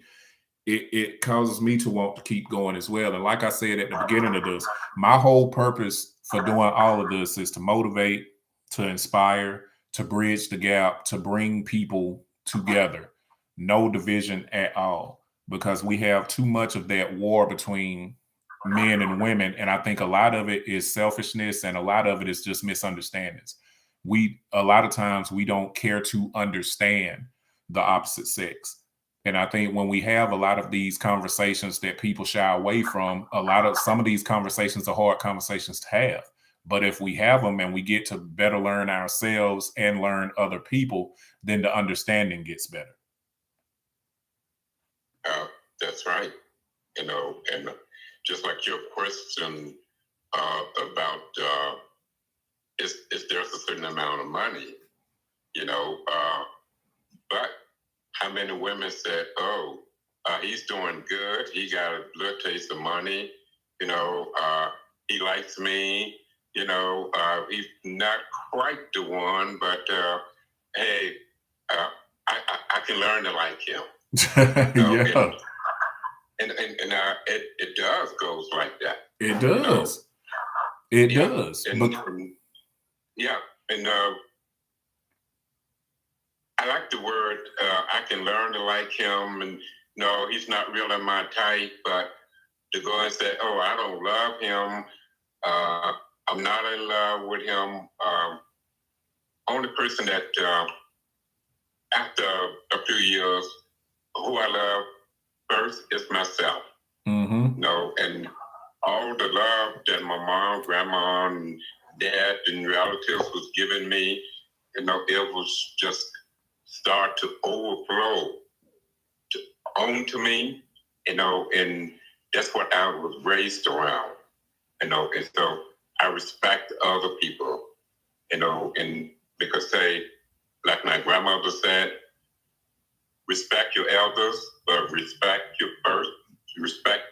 yourself first as a person, and so I stuck with that, and it took me a long way, and it's not saying some pretty girl walked up past me and Oh yes, my jaws dropped and everything else, you know. And so, but again, as time went on, you know, hey, you learn and listen. Mm-hmm. You know, so like that. Yeah, I think there are a couple of things that people in general, whether they think about it or not, they desire to have. Most men, as far as relationships go, most men desire to be respected, desire to feel needed and wanted. Most women in relationships, whether they say it or not, desire to be taken care of, desire to be protected. And Yes. so a lot of times that visual for yes, and to be wanted. Mm-hmm. And that's why it's a lot of times a guy doesn't have to be rich, but there has to be some type of value that this man is bringing to the table. Now, sometimes that value looks like money. Sometimes that value looks like leadership. The value sometimes looks like he makes me feel good. He pours into me. He teaches me things. So it's not always in dollars and cents, because there's a lot of value that we can bring to one another that has nothing to do with money. That's right. You know, because I mean, it's like I taught the course that Denise was taking, you know, but she's an entrepreneur working in the medical device, and at the time, she was one of the women that was standing 6 feet away from the operating room 5 days a week, had to write it up, you know, and how the equipment worked, you know, and it was a lot. And I think I told you the story. She asked me to make a copy of this video, and I said, okay, and I sat there and watched it. But after 5 minutes, I got up and went to the bathroom and almost throw up my cups. Because I seen one, the person was being operating, his guts fell on the floor, or that person, whoever it was. Oh, wow. The guts fell on the floor, you know. And I got up from there, you know, and almost threw up my guts.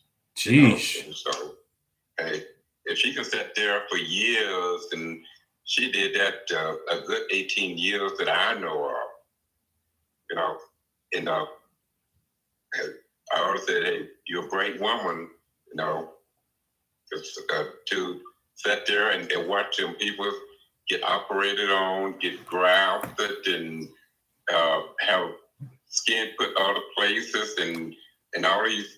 She was working in the emergency where these people get flown in from helicopters, and you know, and they rescue them out of fires and stuff, and you know, and it was heartbreaking, you know, to me, you know, but she did it, you know, and so hey, when she come home, I talk to her, you know, and just knowing what else that she's doing, hey, yes, I put my total attention on her, regardless of what it is that I'm doing to get her back into her body, because that even scares me. So if she can do it, you know, and still survive, you know, hey, and it's still there with me, that's another thing, you know. So, but hey, kudos to her for being able to do that. Love is where it's at. Yes. You know, and yes, I said that too.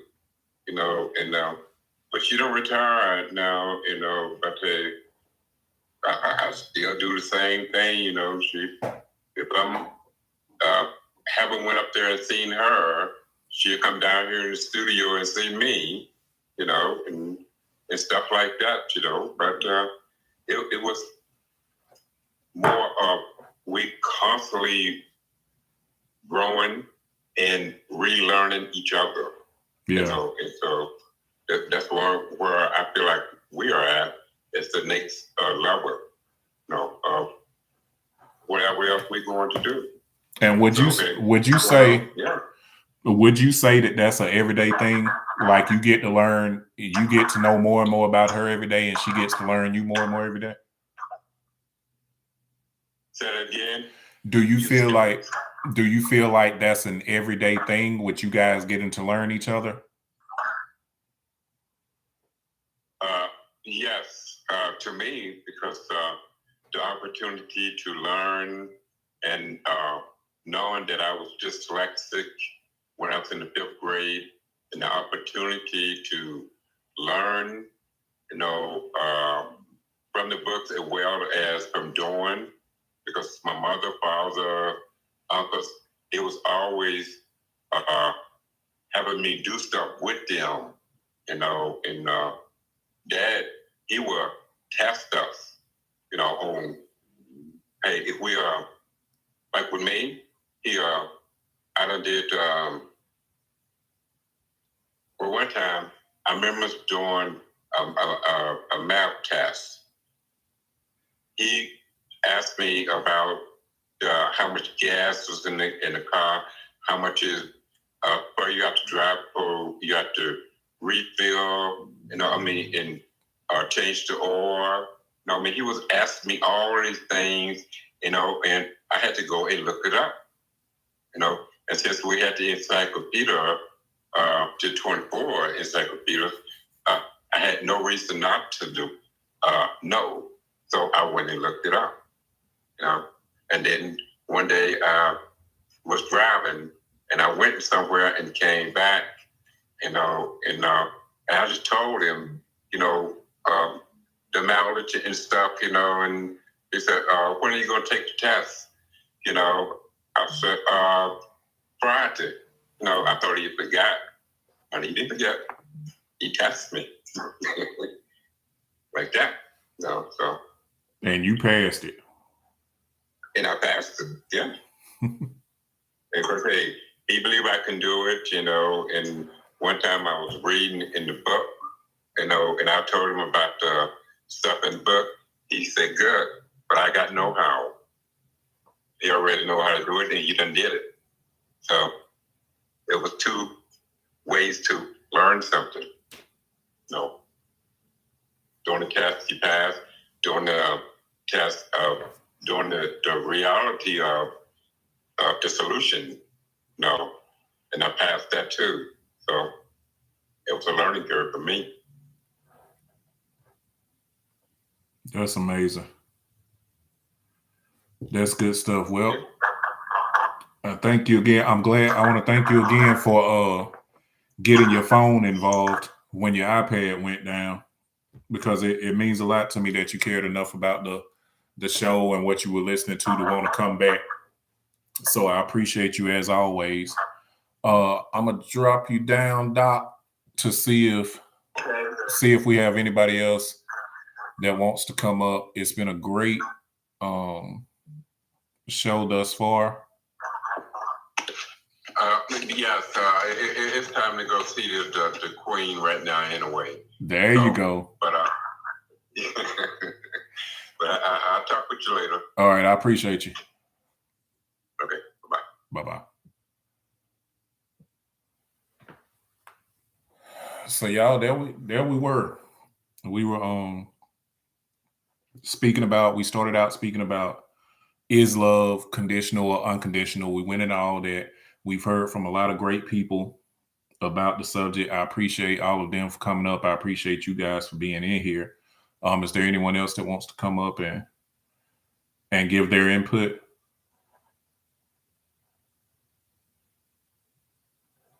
Going once, going a million times. I'll say this.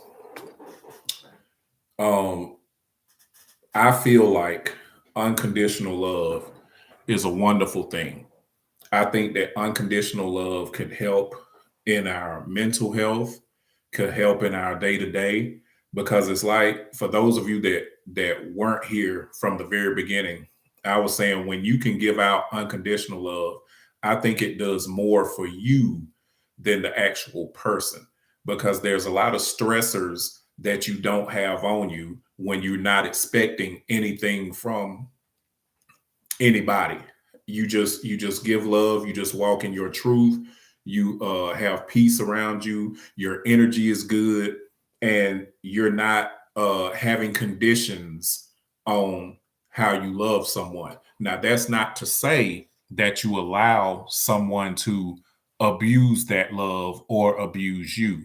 That's not what I'm saying. I'm saying when you can genuinely want someone else to be happy, and if you can assist them in that happiness, great. But your initial thought process is for that person to be happy, then that energy can only bounce back and come to you as well. So I don't think a lot of people get to experience unconditional love from others. I think it's, for the most part, it's natural to feel it, from your children or whatnot. But as far as relationships go, I think it's a wonderful thing if you do get to experience it, and true unconditional love. But if you don't get to experience it, I think you can have a happy, prosperous life as well, because it's all about what you view as love, what you want for your life, what you want for those that you're attached to. With that being said, if you have not um, subscribed to the YouTube channel, please go over and subscribe to the YouTube channel. It's King Shit Productions. It's me standing there looking like 007 with all black on. So please go like and subscribe to that. In the description area, I have the site to go get King Shit merch. Please follow me here on the Wisdom app, because I come on every Thursday at 8 o'clock sharp. Tonight I was a little bit early. Sometimes I'll be early, but I won't ever be late. And it's all about positivity, upliftment, educating when I can, bridging the gap, bringing men and women together through conversation and understanding one another better. That's my goal. That's my purpose. I thank you all for coming tonight, and I'll see you again on next Thursday. Have a blessed night, y'all. We out, y'all. Thank you for coming to the live stream. We'll do it again next week at 8 o'clock. Thursday at 8 o'clock.